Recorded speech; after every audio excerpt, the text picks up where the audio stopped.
So should I start? Yes. Okay. Um, Good evening and welcome to the fourth and final session of day one of the annual Research Scholars Conference 2021. The topic for today's final session is love, sex, marriage, and other difficulties, which will be chaired by Professor Charu Gupta. As explained earlier, the session will consist of four presentations, each for 20 minutes, followed by 40 minutes of question and answer session. After 15 minutes, the presenter will be given a warning by the chair. Critical questions and interventions are invited from our audience on Zoom as well as from Facebook. Over to you, Charu ma'am.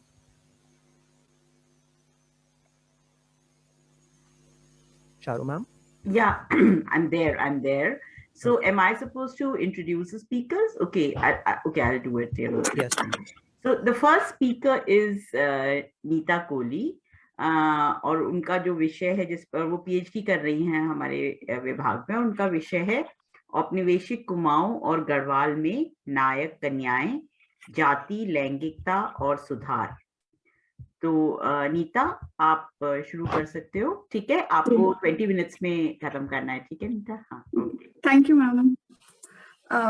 मेरा जो paper है, ये paper का topic है औपनिवेशिक कुमाऊं एवं गढ़वाल में नायक कन्याएं, जाति, लैंगिकता और सुधार। इस पेपर के माध्यम से मैं ये पेश करना चाहूंगी कि किस प्रकार नायक प्रथा में औपनिवेशिक शासक और सुधारकों ने हस्तक्षेप किया, इसकी प्रकृति क्या थी तथा इससे नायक स्त्री के जीवन और लैंगिक संबंधों पर क्या असर पड़ा। इस पेपर पर मैं कुछ खास बिंदुओं पर बात करूंगी। पहला कि जो औपनिवेशिक सरकार है उसका क्या नजरिया था नायक प्रथा के प्रति और उसके क्या मेजरमेंट कदम थे। सुधारकों, राष्ट्रवादियों के द्वारा इस क्षेत्र में क्या प्रयास किए गए तथा उनका क्या रवैया था नायक प्रथा के संदर्भ में।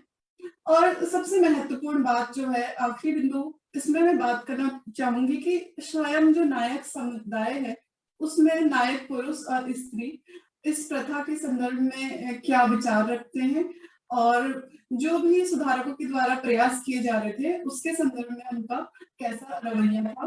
और इस पेपर में मैं नायक गर्ल्स प्रोटेक्शन जो एक्ट बना 1929 में उस पर भी चर्चा करूंगी। नायक स्वयं को क्षत्रिय कहते थे, इसलिए विजातीय विवाह के राजपूत नियम का पालन करते थे।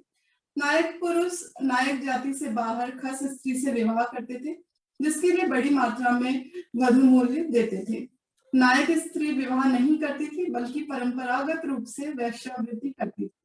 इस प्रकार नायक बेटियां और उनके गैर वैवाहिक जीवन से उत्पन्न बच्चे परिवार को नहीं छोड़ते थे। इसलिए जो नायक परिवार है उसमें हमें मात्र सत्तात्मक गुण देखने को मिलते हैं। वीएस टॉवेल कहते हैं क्योंकि इस कौम में खासकर औरतें पेशा करती हैं, उनकी मर्दों से ज्यादा वक़्त समझी जाती है और उनकी मामूली कौमों की औरतों की तुलना में काम काज के इंतजाम में ज्यादा दखल रहता है।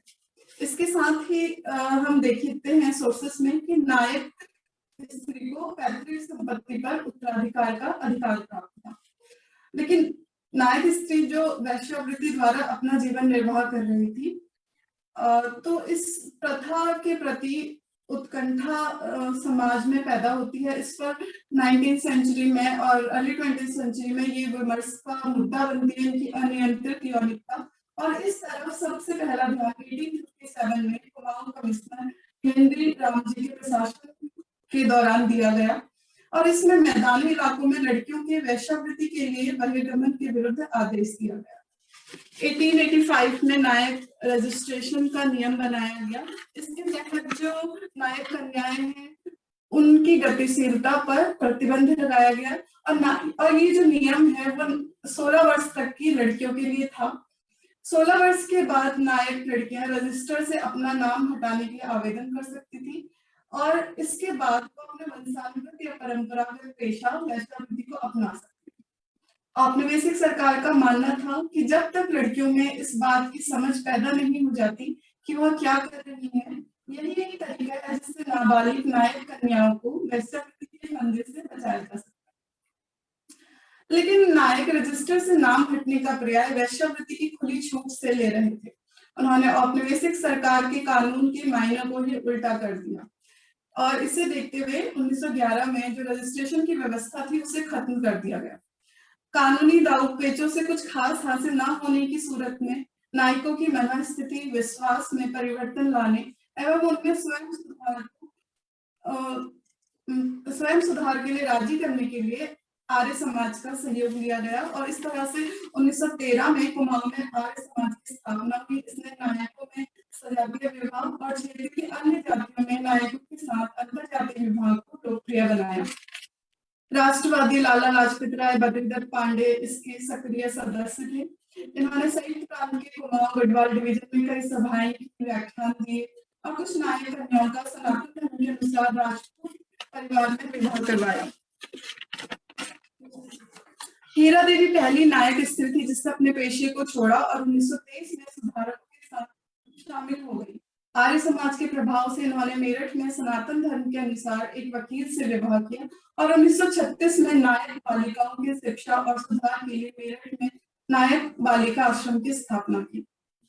नायक समाज में शिक्षा के प्रयास के लिए भी सुधारकों ने कई कोशिशें की। अल्मोड़ा, नैनीताल, गढ़वाल जिलों में कई स्थानों पर विद्यालय खोले गए, बल्कि प्रयाग सेवा समिति द्वारा रात्रि पाठशालाओं का भी आयोजन किया गया।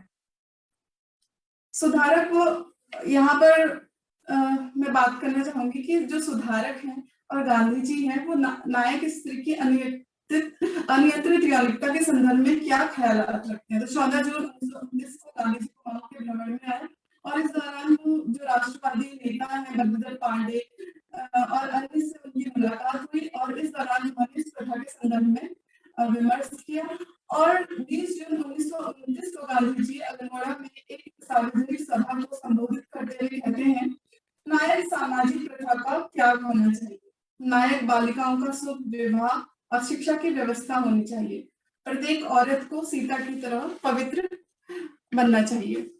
तो गांधी जी के जो सेक्सुअलिटी पे विचार हैं, यौनिकता पर, उस पर हम आगे चर्चा करेंगे।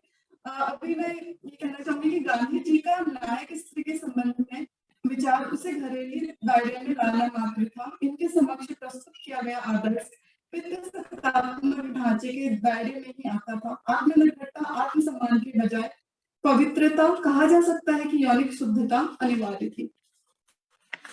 सुधारकों के संदर्भ में हम बात करें तो 1929 में जब नायक गर्ल्स प्रोटेक्शन एक्ट बनाने की बात की जा रही थी, उससे पहले 1927 में एक सेलेक्ट कमेटी बनाई गई इस प्रोटेक्शन एक्ट पे चर्चा करने के लिए। और इस जब यह चर्चा की जा रही थी तो संयुक्त प्रांत की लेजिस्लेटिव असेंबली में एस.सी. देसांगे ने ये मुद्दा रखा कि जब हम इस एक्ट पर बात कर रहे हैं तो हमें स्वयं नायक कन्याओं को इसका सदस्य बनाया जाना चाहिए।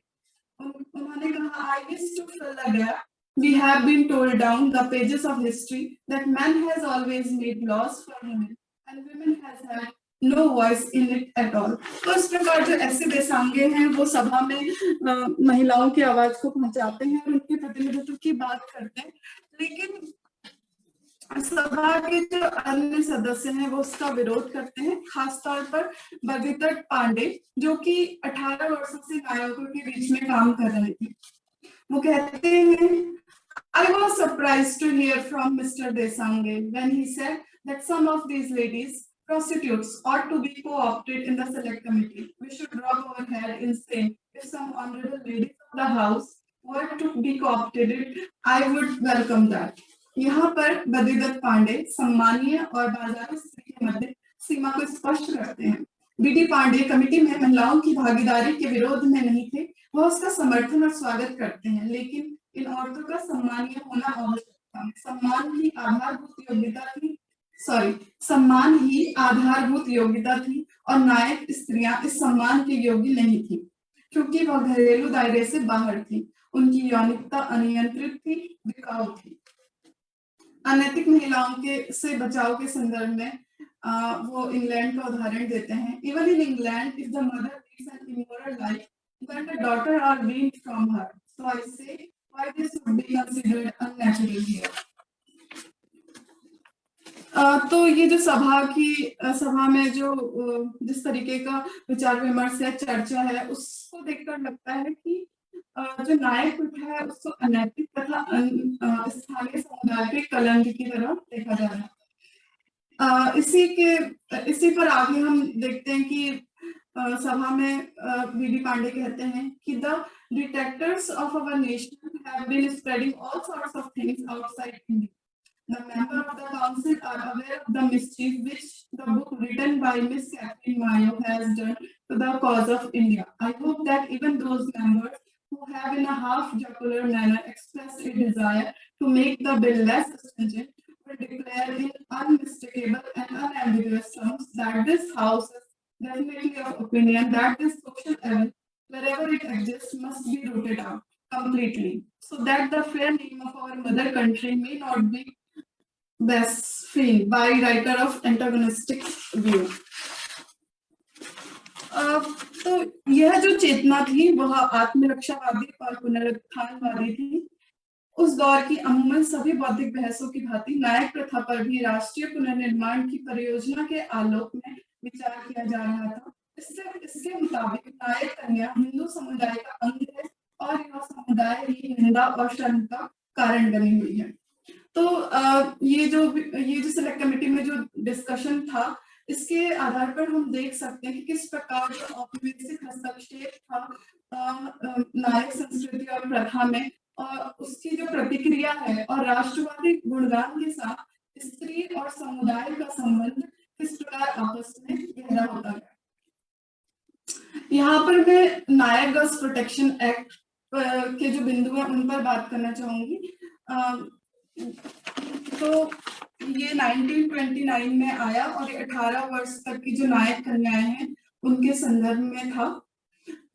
इसमें जो वैश्यावृत्ति है उस पर प्रतिबंध लगाया गया और कुछ अन्य तरह की व्यवस्था प्रबंधन किया गया नायक महिलाओं में सुधार के लिए। इसमें डिस्ट्रिक्ट मजिस्ट्रेट्स को सारी पावर्स दी गई। इस अधिनियम के अनुसार यदि जिला न्यायाधीश को लगता है कि उसके अधिकार क्षेत्र में कोई भी नायक लड़की असुरक्षित है, उसे बेचा जा सकता है, किराए पर दिया जा सकता है, या फिर उसे वैश्यावृत्ति के प्रशिक्षण या वैश्यावृत्ति गैर कानूनी अनैतिक कार्य में लगाने के लिए भेजा जा सकता है, तो जिला न्यायाधीश को अधिकार है कि वह उस लड़की को रेस्क्यू होम में भेज दे।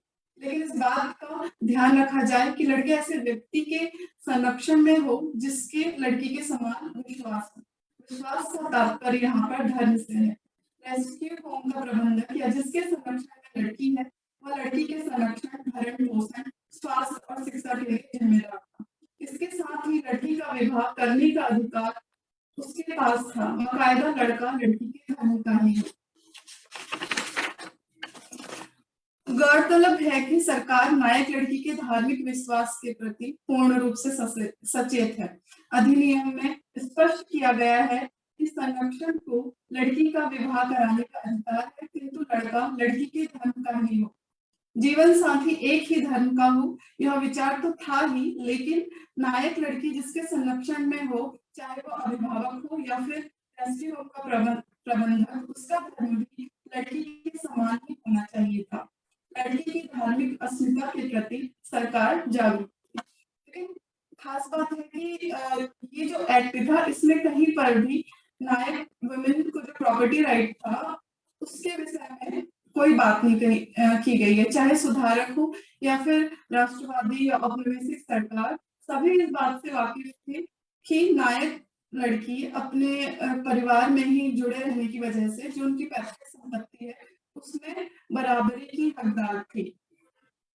लेकिन जब इस एक्ट की बात होती है, इसमें जब नियम बनाए जाते हैं, तो पैतृक संपत्ति के विषय में सरकार और सुधारक सभी उदासीन थे। यहाँ पर अब अंत में जो नायक समुदाय है उसमें जो नायक पुरुष हैं, महिलाएं हैं, उनका आखिर सुधार के प्रति कैसा रवैया था, मैं उस पर बात करना चाहूंगी। तो हमने कुछ उदाहरण देखे कि कैसे नायक जो समाज है वो इस पूरे रिफॉर्म में सक्रिय है, वो कैसे नहीं है।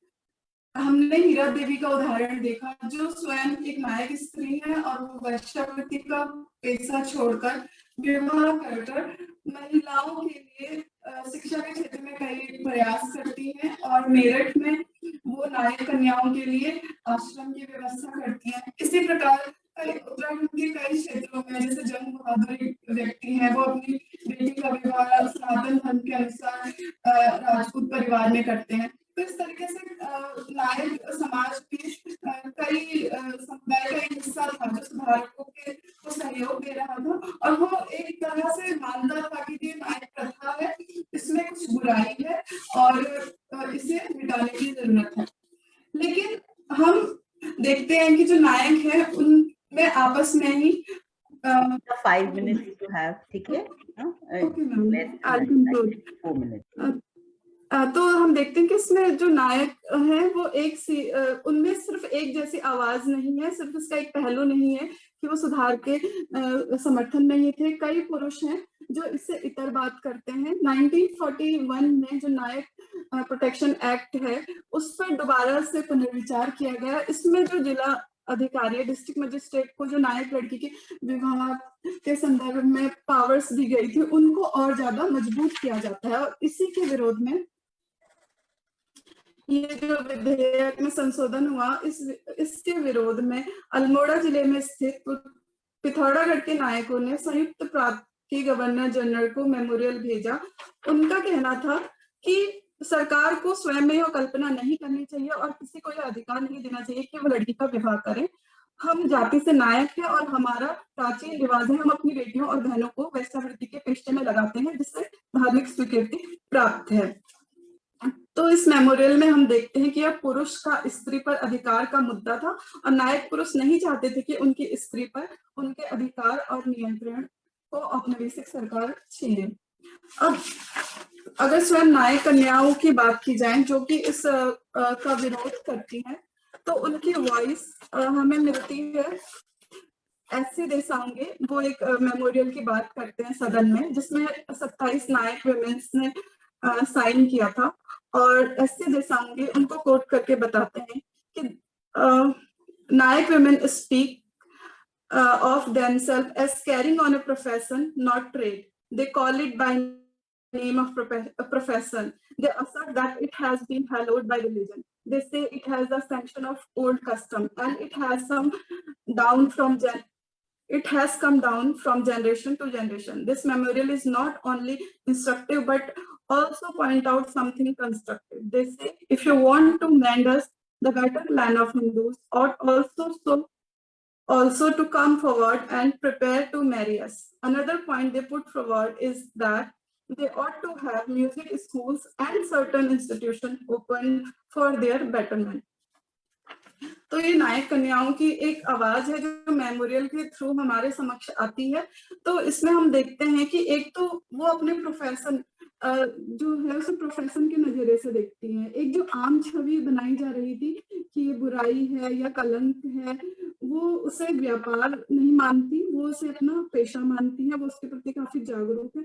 और दूसरा महत्वपूर्ण बिंदु ये है कि सुधारक हो या राष्ट्रवादी हो या स्वयं नायक समाज ने इन महिलाओं को विवाह एक विकल्प के तौर पर दिया। वैश्यावृत्ति का जो विकल्प है उसे विवाह बताया, लेकिन ये महिलाएं स्वयं उससे एक इतर विकल्प पैदा करती हैं और वो बोलती हैं कि हमें म्यूजिक स्कूल्स और इसी तरह के कुछ इंस्टीट्यूशन दिए जाएं जिससे हमारी बेहतरी हो। तो यह एक अलग तरीके का एक इतर समाज से इतर एक विकल्प सामने पेश करती हैं। हालांकि एक्ट में जो अधिनियम है उसमें इस पर कोई बात नहीं की गई है इस बिंदु पर।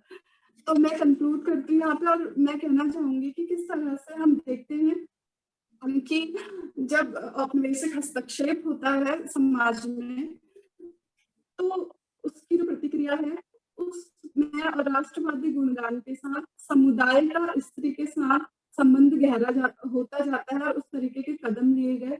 और इसके अलावा हम ये भी देखते हैं कि जो इंडियन सोसाइटी है उसमें जो कल्चरल डाइवर्सिटी है, यहाँ पर हम नायक वुमेन का देखते हैं कि वो उसको एक विशेष स्थिति प्रदान थी अपने परिवार में, लेकिन इस रिफॉर्म के चलते उसकी जो अनियंत्रित यौनिकता है उसको कंट्रोल करके घरेलू क्षेत्र में लाया गया और उसके कई अधिकारों को भी एक तरीके से चोट पहुंची। तो ये जो कल्चरल डाइवर्सिटी है वो भी सभ्यताकरण की जो परियोजना है उसमें धूमिल होती है। और खास तौर पे जो प्रॉपर्टी राइट है उसके कॉन्टेक्स्ट में मैं कहना चाहूंगी कि ये जो पूरी सुधार की प्रक्रिया है उसके तहत पितृसत्ता को मजबूती मिलती है, और हम ये भी कह सकते हैं कि इस नायक परिवार में पितृसत्ता की पुनर्स्थापना होती है। और मेरा जो अंतिम बिंदु है वो यह है कि ये जो पूरा सुधार है, ये जो सुधार प्रक्रिया है, सुधार शब्द जो अपने आप में ऐसे प्रतीत होता है सकारात्मकता और पूर्णता को लिए हुए, ये कॉम्प्लेक्स है, इट इज नुआंस्ड, ये पेचीदा है और इसे देखने की जरूरत है। Thank you. Thank you so much, Neeta. That was such a well done presentation. और बहुत बहुत धन्यवाद. So our next speaker is Suruchi Singh, who's also doing her PhD. And the title of her talk is Unveiling Desires, Transgressive Love, Contentious Intimacies in Hindi Writings of Early 20th Century. So Suruchi, again, you have 20 minutes, and please keep to the time, and then we will have the question and answers. You can start. Thank you, ma'am. First of all, before I begin, I want to thank the organizing committee for selecting my paper. So first, I'll just briefly describe my topic. Am I audible? You are. Yes, you are. Okay, thank you, ma'am. Thank you. So colonialism and modernization brought with it marked changes in caste and community consciousness among the newly emerging middle class population throughout the subcontinent. In early 20th century, Hindi community identity assertions reached new heights in the region of United Provinces. In this background, the institution of marriage was deemed too important to remain outside the purview of community control, subject solely to the vagaries of individual decision and family sanction. It no longer remained simply a private or familial affair, but came to be discussed and debated on public platforms immensely. The institution of marriage during this period turned into a vehicle to assert community identity, which required reform and changes. It was facing new challenges and is redefined and got institutionalized into a new practice, which was just juxtaposed against other kinds of matches. Arranged companionate, monogamous same caste and community marriages emerged as the predominant ideal among the Hindu middle class population. Any other form of union that challenged this normative ideal of marriage, such as marriages of choice or the love-based intercaste, interreligious man-women relationships, were seen as a threat to the ideal of Hindu marriage and to Hindu caste community identity, unity, and purity. Such unions became a matter of serious concern and martial activism, which further led to hardening of communal boundaries. Crossing boundaries became very contentious. Women in particular, as possessor of honor and as center to maintaining caste and community purity, came under strict control. Yet, there are cases where women transgresses the norms and transgresses the normative ideals. In early 20th century, with the spread of education among women and their increasing participation in mass movement, the period saw increased involvement of women in public activities. Also, during this period, an awareness of one's rights was growing among women in North India. Their activity no longer confined only to home, rather they became very much active in public arena, which gave birth to patriarchal insecurities. This increased the possibilities of romance, love, elopement, and freedom of execution of choice in marriage. During this period, the institution of marriage was not only scrutinized but faced challenges by love, romance, elopement, and conversion. Intercaste and interreligious romance and marriages formed a constitutive part of society in colonial UP, endangering the exclusivity of Hindu identity as pure and respectable, and potentially undermining its patriarchal authority over its members. Such Contentious intimacies were regarded as socially and sexually transgressive act, and a kind of regulatory mechanism and politics revolved around these relationships. In such a context, which is hostile to the idea of free love and marriage, this paper investigates the role of Hindi print public culture in propagating dominant normative ideals of marriage and thereby condemning love marriages as something unacceptable and bad.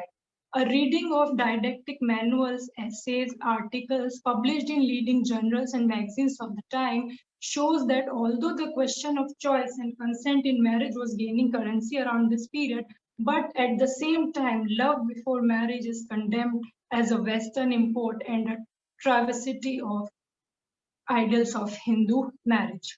Fiction, on the other hand, mentions the taboo subject of transgressive love and contentious intimacies more explicitly. A number of stories were published revolving around the theme of romance, transgressive love, contentious marriages in all leading Hindi journals, magazines such as Chand, Madhuri, Sudha, Saraswati, Sri Darpan, and others of the early 20th century. In these stories, which are based on premarital love affairs, women are often characterized as passionate, ambitious, witty, intelligent, and as sexual beings who questions normative ideals and exercise individual agency in marriage. But they never able to get a happy ending. Love stories always ends on a tragic note, and it also depicts bad condition of women who got involved in transgressive affairs. The way stories evolve and ends clearly serves as a warning to the reading public rather than as initiative to reform. It is the societal and communal norms which should be given preference over individual choice and desires. First of all, I will discuss the instance in didactic manuals. Discourse in Hindi didactic manuals of early 20th century on love, marriage, family, and nature of women education sheds important light on how middle-class morality defines marriages of choice, or the so-called love marriages. As a response to changing requirements under colonial conditions of life, and with the emergence of new rhetoric of respectability, modernization, and also middle class were also adjusting to new influences coming from the West. They advocated changes in domestic relations, and a more dyadic, exclusive, and nuclear relationship emerged between husband and wife as companion marriage became central to the institution of marriage. Love and understanding is increasingly became important to lead a happy married life and thereby for progress of community and nation. Also, campaign in Hindi writings against mismatched marriages also shows the growing importance of love and companionship in marriages. Child marriage, unmatched educational difference, and others came under direct attack as there is no chance of love and compatibility in these matches. Also, reformist writings also started to question the practice of marrying without consent and choice. They highlighted the need to match qualities with would-be partner to make Hindu homes an adobe of happiness and future of the nation.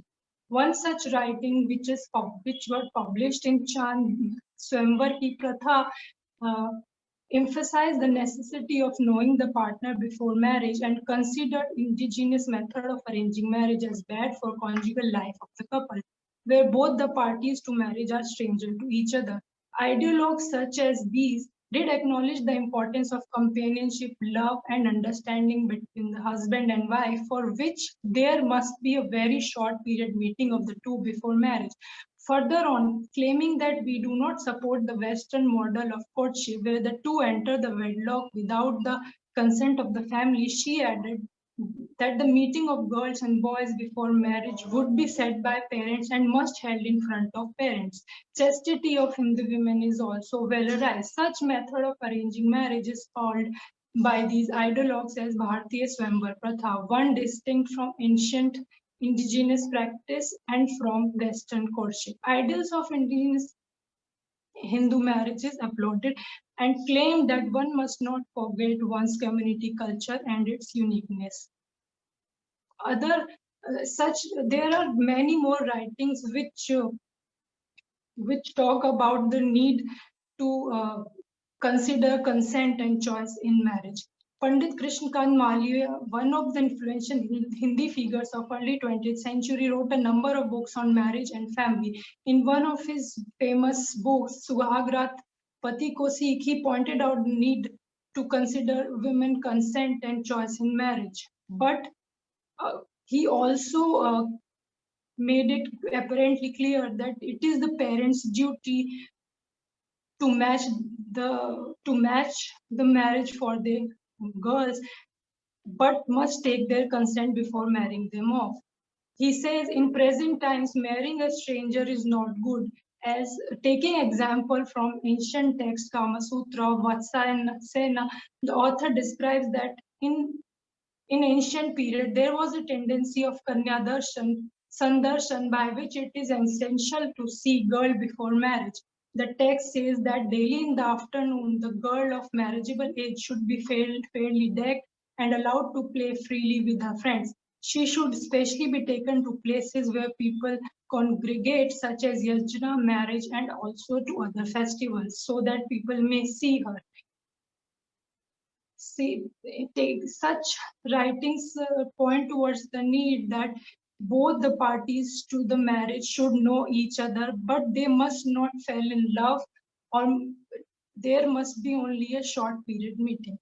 In his another book, he mentioned, but ideologues also mention the unacceptability of love marriages in Indian context. In his another book, he says that lawgivers denounce Gandharva form of marriage or the love marriage as the lowest among the others. Marriage among Hindus is a religious duty and dharma. It is much far away from unstable concept of love. Parents should decide match for their wards. Love marriage is seen in these texts as a threat to sanctity and identity of Hindu marriage, which is not a contract. So the discourse in Hindi writings on love shows that the only form of love that is considered pure and ideal is the conjugal love. Others were condemned as mere lust, immoral, and a crime. One of the poems published in Chand, Prem Karna Hai Papachar, warns the public of pitfalls of falling in love. It says falling in love is a crime, falling in love is a sinful thought. Love is only lust, it results in downfall. This is love, this is love. This is death, this is death's empire. It is the heart's wish that wins, but the whole life ends. Do not fall in love, do not fall in love. Falling in love is a crime. Such writings clearly warns the public about love relationship, and also during this period of early 20th century, debate around nature of women education also gave insightful details about middle class instance on love marriages. It is believed that it is the corrupting influence of Western education that our women fell in illicit affairs. Freedom that education entails is perceived as a threat to morality and patriarchal control. Appeals were made to provide only minimum education to girls, to turn them into better wives and mothers, not to prepare them for public activities.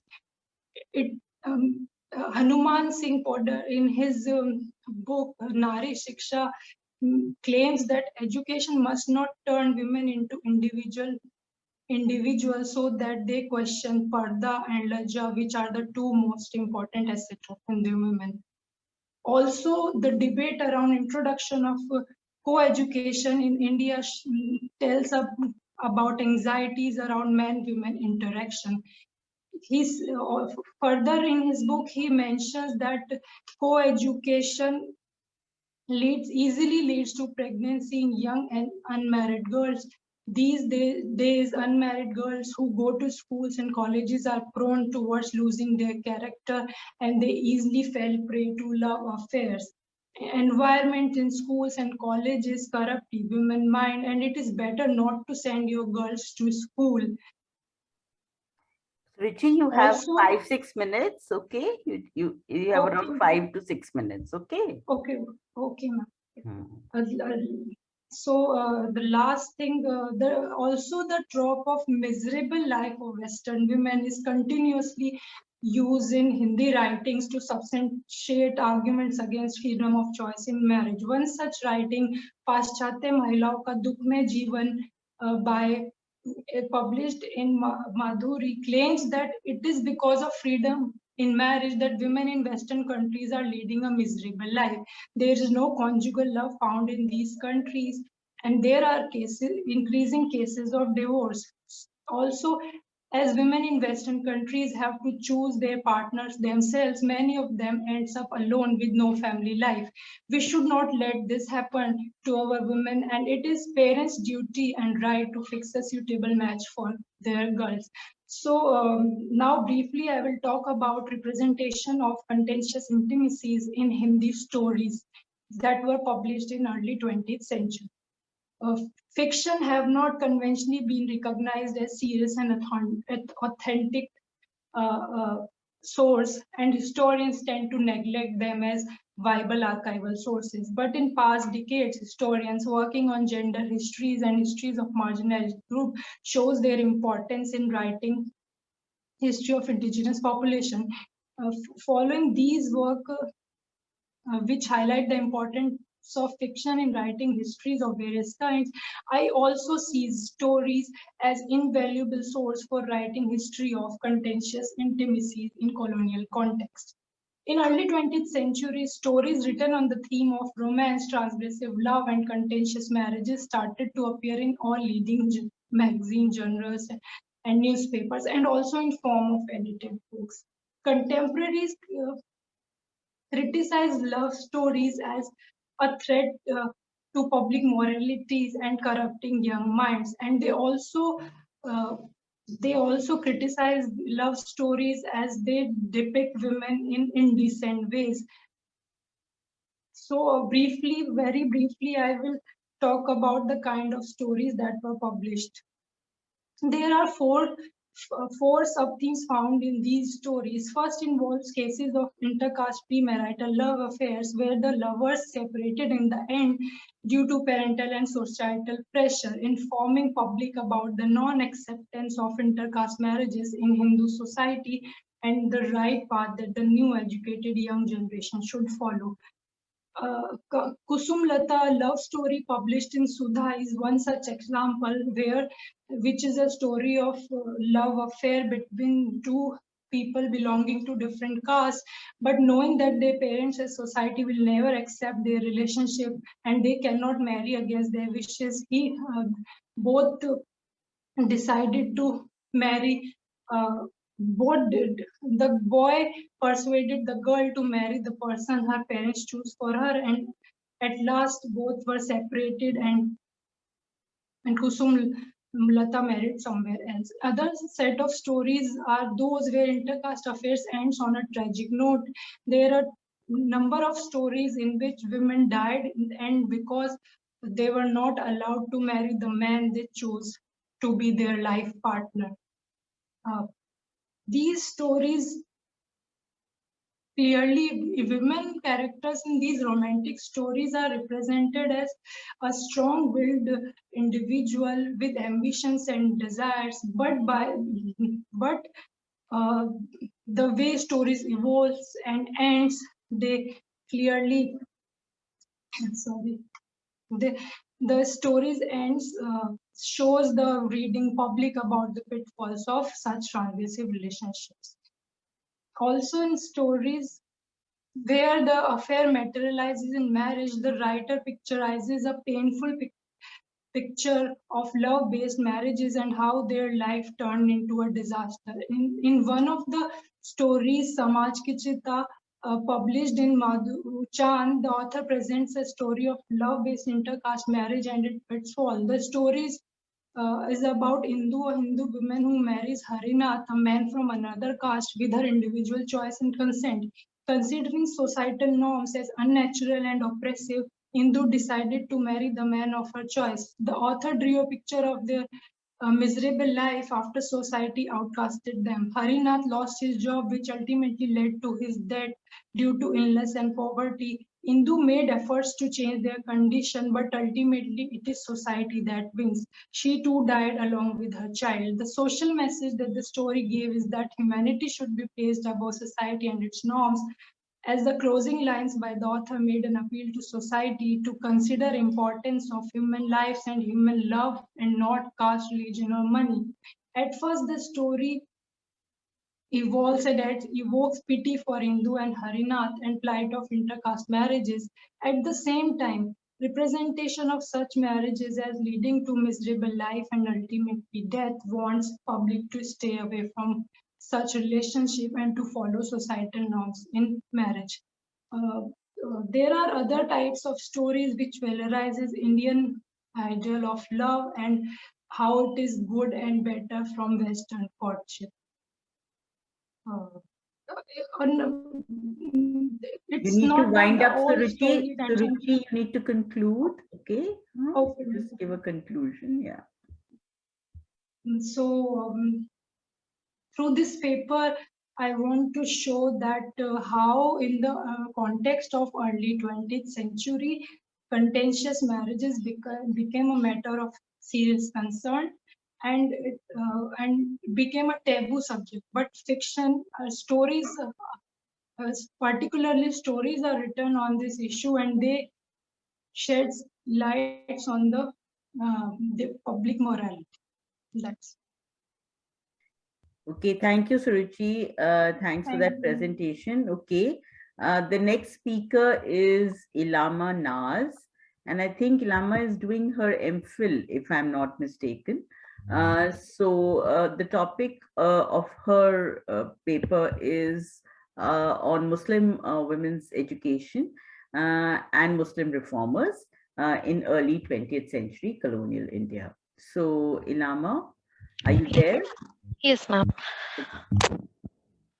Please start.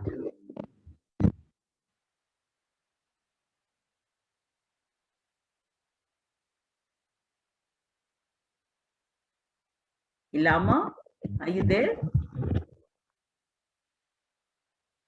Ilama, can you hear me?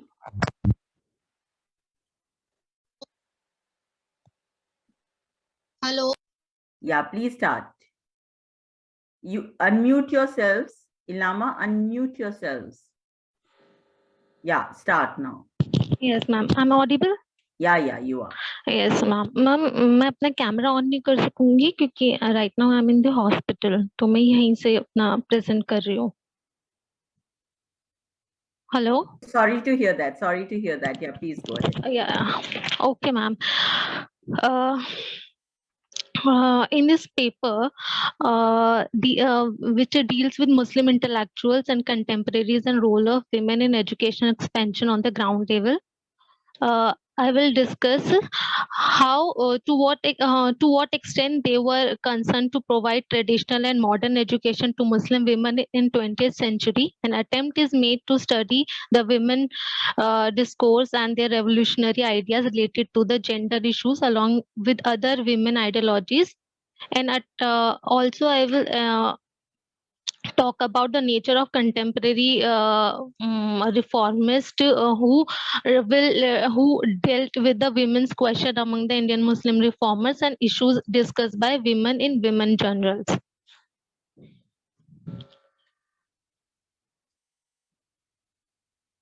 Okay. Many social reformers who took up the women's question seriously used the medium of print to reach out the largest audience and sensitize and mobilize them on women's question. Apart from the dedicated full-time reformers, there were other Muslim intellectuals who were not women's rights activists in their public lives, but used the weapon of print for discussing the issue of women in their writing. This concentrated focus on the state and its responsibilities took away some of the sting in the reformist rhetoric about patriarchal control in the family and the role of parents in hindering the daughter's education. The context and issues were different. The reformists were speaking about women's education who were belonged to the elite social group. Even among the elites, there were major differences in the education attainment of boys and girls. informal institution and institutional education, Muslim women had little space. At the beginning of the 19th century, female literacy was low in relation to the male literacy, and when it comes to Muslim women literacy, it was extremely low. For Muslim, there were Persian Arabic Muslim schools. Girls were meant to read the Quran. Women from respectable families or from the elite social group often study classical or vernacular literature as a recreation. Girls from rich families learned some skills. The upper classes were restricted to learning at home by the strict seclusion practiced by their families. But most women learned the household arts and performance of duties with sector association. The question of women's education was highly controversial, and when it comes to the education of Muslim women, the question becomes even more serious. Since Muslim girls or women were kept under parda or confined to the inner space, and when it comes to their education, were only related and confined to the maktabs and madrasa and the teaching of the Quran. There was little argument about the constituted education for women. We see that the social reformer of Muslim society who advocated education of women, there were disparities in their own views. Like, was education should be given in traditional way of using vernacular language, which promotes cultural transmission, or was education with English based giving preferences to Western notion and modernity? It is clear that the Muslim social reformers advocating for women's education, but only such education which can kept girls confined to home or inner spaces. The Muslim women education to be imparted was not related to progressive thinking. Their question more or less uniform among missionaries, colonial officials, and reformers or new Indian elite that women education in India was backward. The solution offered by them were varied. A new group of educated young men were influenced by liberal ideas and sought educated wives as their helpmates. It is worthy noting that now men wanted an educated women as their spouse and can represent them as a the companion in the society. When such ideology started flourishing in the society, emphasis was laid on the educated girl. The notion of educated companion evolved from new compulsion and social requirements of professional employment. Many reformers also think that for girls, the home was their school, where she can learn prayer, PT, domestic work like cooking, cleaning, rearing children, nursing, embroidery, etc. The system of education for girls should be different from boys. Girls should be specially trained in literature, health, home science, homemaking, child rearing, music, art, sewing, embroidery, and etc. Female education is desirable, but its boundary should be set down according to the reformers. People who were advocated the female education wanted that the traditional mode of education whereby a girl was providing by their teachings within the sanctity of home. The existing hierarchical structure was justified and regarded as the best model. The role of the indigenous education in the maintaining patriarchal structure. Now, some Muslim representatives have their own agenda. David Lilward's work clearly shows that purification, in many sense, internally, with a deviation from the norm in Islamic scripture and external, the practices involved who interacted with other religion, they considered as shirk. To get rid of them, they purged to the part in purification drive. The first two decades of the 20th century also witnessed the beginnings of other developments, new initiative in the participation of women of the Muslim community in institutional education. Sabyasachi Bhattacharya, Joseph Bara, and Chinna Rao Yagati talks about in the book The Development of Women Education in Collection of Documents. They talks about the issue that attracted attention in the public discourse of education in early 20th century was the backwardness of the Muslim community. So in the 19th century, the leaders of the community were not greatly exercised about educational backwardness of Muslim women. Indeed, two most prominent leaders expressed the view that the general notion that Mohammedan ladies of respectable families are quite ignorant is an entire mistake, like Sir Syed Ahmed Khan. And the women among genuine Mohammedans are far more generally and far better educated than women of the native communities in India. Yeah, this was the Badruddin Tayyib's view. In the Education Commission report 1884 was certainly far more explains that the was certainly far more radical in pursuing forward Muslim female education than Sir Syed Ahmed Khan. In his evidence before the Muslim Indian Education Commission is of the view that no satisfactory education can provided sorry for Mohammedan female until a large number of Mohammedan males receive sound education. The present state of education among Mohammedan female is in my opinion for domestic happiness, considering the present social and economic condition of the life of the Mohammedan in India. When the men contrary to Sir Syed's opinion, Badruddin Tayyib in 1882 viewed favorably school for Mohammedan girls and noted regretfully that not one of the Mohammedan girls' school taught English in Bombay. By the beginning of the 20th century, the Tayyibji view seems to have gained ground and hence a spat of memorials, petitions, and editorial. The pioneer in 1911 was critical of the Aligarh Muslim University for their exclusion of women. The best, quote unquote, the best interest of the community and those of education itself demand that female education should be included within the sphere of the activities of the Muslim university. It may not be necessary to state that female education not, of course, repugnant to Islam. In fact, Sir Syed Ahmed have a tough time. Neither orthodox and conservatives were happy with him, nor the reformists. Public opinion on education began gaining importance in the early 20th century when Muslim edited periodicals and journals increased the circulation as the position of women in a society began to be taken to indicate the status of a civilization. Women's issue constituted the basis of a British colonial critique of Indian society and the response of the native intelligentsia. By pointing at the dismal position of women in India, the colonial masters sought to establish their moral superiority over the Indians and thus gain legitimacy to rule over them. Having been made to feel inferior, the native intellectuals sought to correct the corrupt Indian institution by reforming them. Thus, different social reform movements of the 19th century were in many ways direct consequences of the cultural confrontation between the two.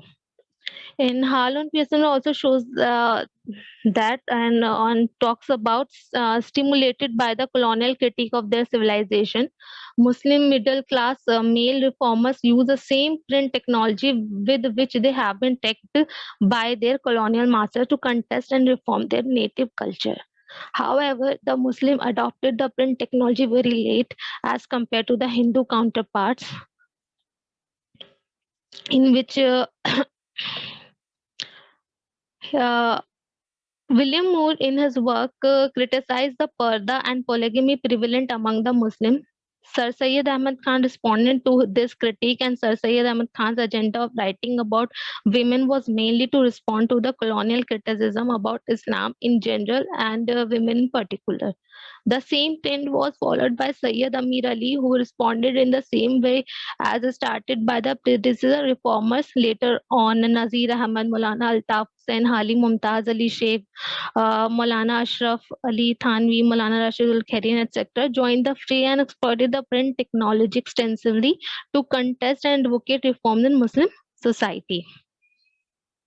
Since the public space was already under the influence of colonial rule, it didn't leave too much scope for the reformers to defend it, and so they choose the inner space where women occupied an important position. So to reform, women remained at the forefront of the reformers' agenda. Educating women became an important element of their social reform project.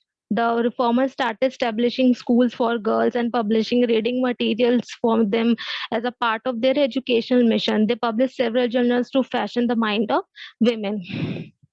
The earliest women Urdu magazine were also started by the men and with or without the collaboration of their wives, but later on women activities started taking part in the publication and content contribution to these magazine or journal started dominating the field.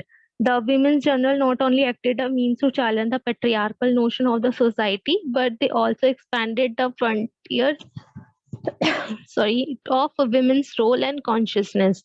Gail Minault, in her work Gender, Language and Learning, talks about women magazine begin to appear in various Indian languages in the mid to late 19th century, with Bengal leading the front. In the Bengali region, these sources or journals are essentially for the study of the emergence of an ideology of respectable domesticity in the upper middle class. Similarly, the study of women's education and social reforms among the Sharif Muslim families of North India, women magazine are very essential. Women print culture plays a transformative role in the lives of women. It proves a space to the women which were previously unavailable to them. Using this space, Muslim middle class Urdu speaking women wrote about their ideas and exchanged them with other women and men. Writing about themselves gave women immense pleasure and confidence, which helped them to contest those cultural notions which deemed women intellectually weak. The new information available in women magazine enthralled women because they considered it very important for their intellectual development, like Ismat Ustani, Saheli, Rehbar and Iswan, Jawahir and Iswan, and many more. The Rima, you circulation have of about 5 minutes, okay? Less than that, actually. You have about 4 minutes, okay? Okay, ma'am. The circulation of women magazine demonstrated their reachability to the wider audience, and there's easy communication of knowledge and information. This helped women to imagine their agencies and a sense of responsibility. Almost all women magazine continuously gave coverage to the various women organizations by publishing their activities. These connected women to the public space without even crossing the threshold.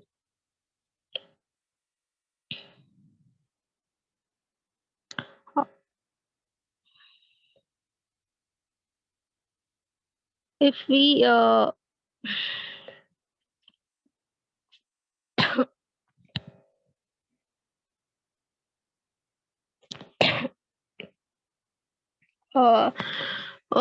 we could categorize the literature produced by women's reforms into two. The categorization is on the basis of gender of the author, men and women. A number of men produce enormous literature dealing with the women's issue. As time progressed, women started representing themselves through their writings. Both categories of literature are extremely important. The literature written about women can be further divided into two: literature strictly addressed to women, such as guidebooks like Behishti Zevar or Ashraf Ali Thanvi, which aimed at correcting the behavior of women, and literature such as the novels of Nazir Ahmad Ali, Maulana Rashidul Khairi, etc., which is a broader sense discuss the problem of women. These were broadly aimed at general public for constituting alternative role model of women. We generally discuss the reform movement concerning Muslim women through the prism of education. The question like what type of education, traditional or modern, was offered to women remain the focal point of discussion of scholars. Education, which of course is an agent of social and cultural change, remains dominant in the scholarly analysis. As a result, other issues like parda, child remarriage, widow remarriage, divorce and polygamy, health, domesticity, etc., treated to be equally important by the reformers, have not been receiving adequate space in the existing historiography. In order to be able to have a comprehensive picture of social reform movement connected with women, one needs to pay due attention to all these issues and treated them as mutually interconnected. Here under is presented the reform efforts of various Muslim male social reformers. Special emphasis is laid on their perception of the role of women in family and society and the visualization of a new Muslim women.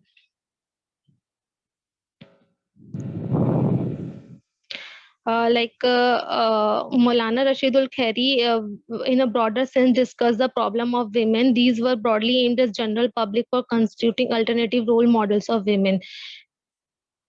In the work of Altaf Hussain Hali, Hayate Javed, in about that work, Gail Minol argued that perhaps because of the influence of his mother in his performing years, Sir Syed Ahmad Khan saw no one for women's education other than that of home learning. The other possible reason could be that Muslim had just begun to respond to Western education. Western educated men needed such life partner who could match them psychologically to their newly acquired colonial structural trade.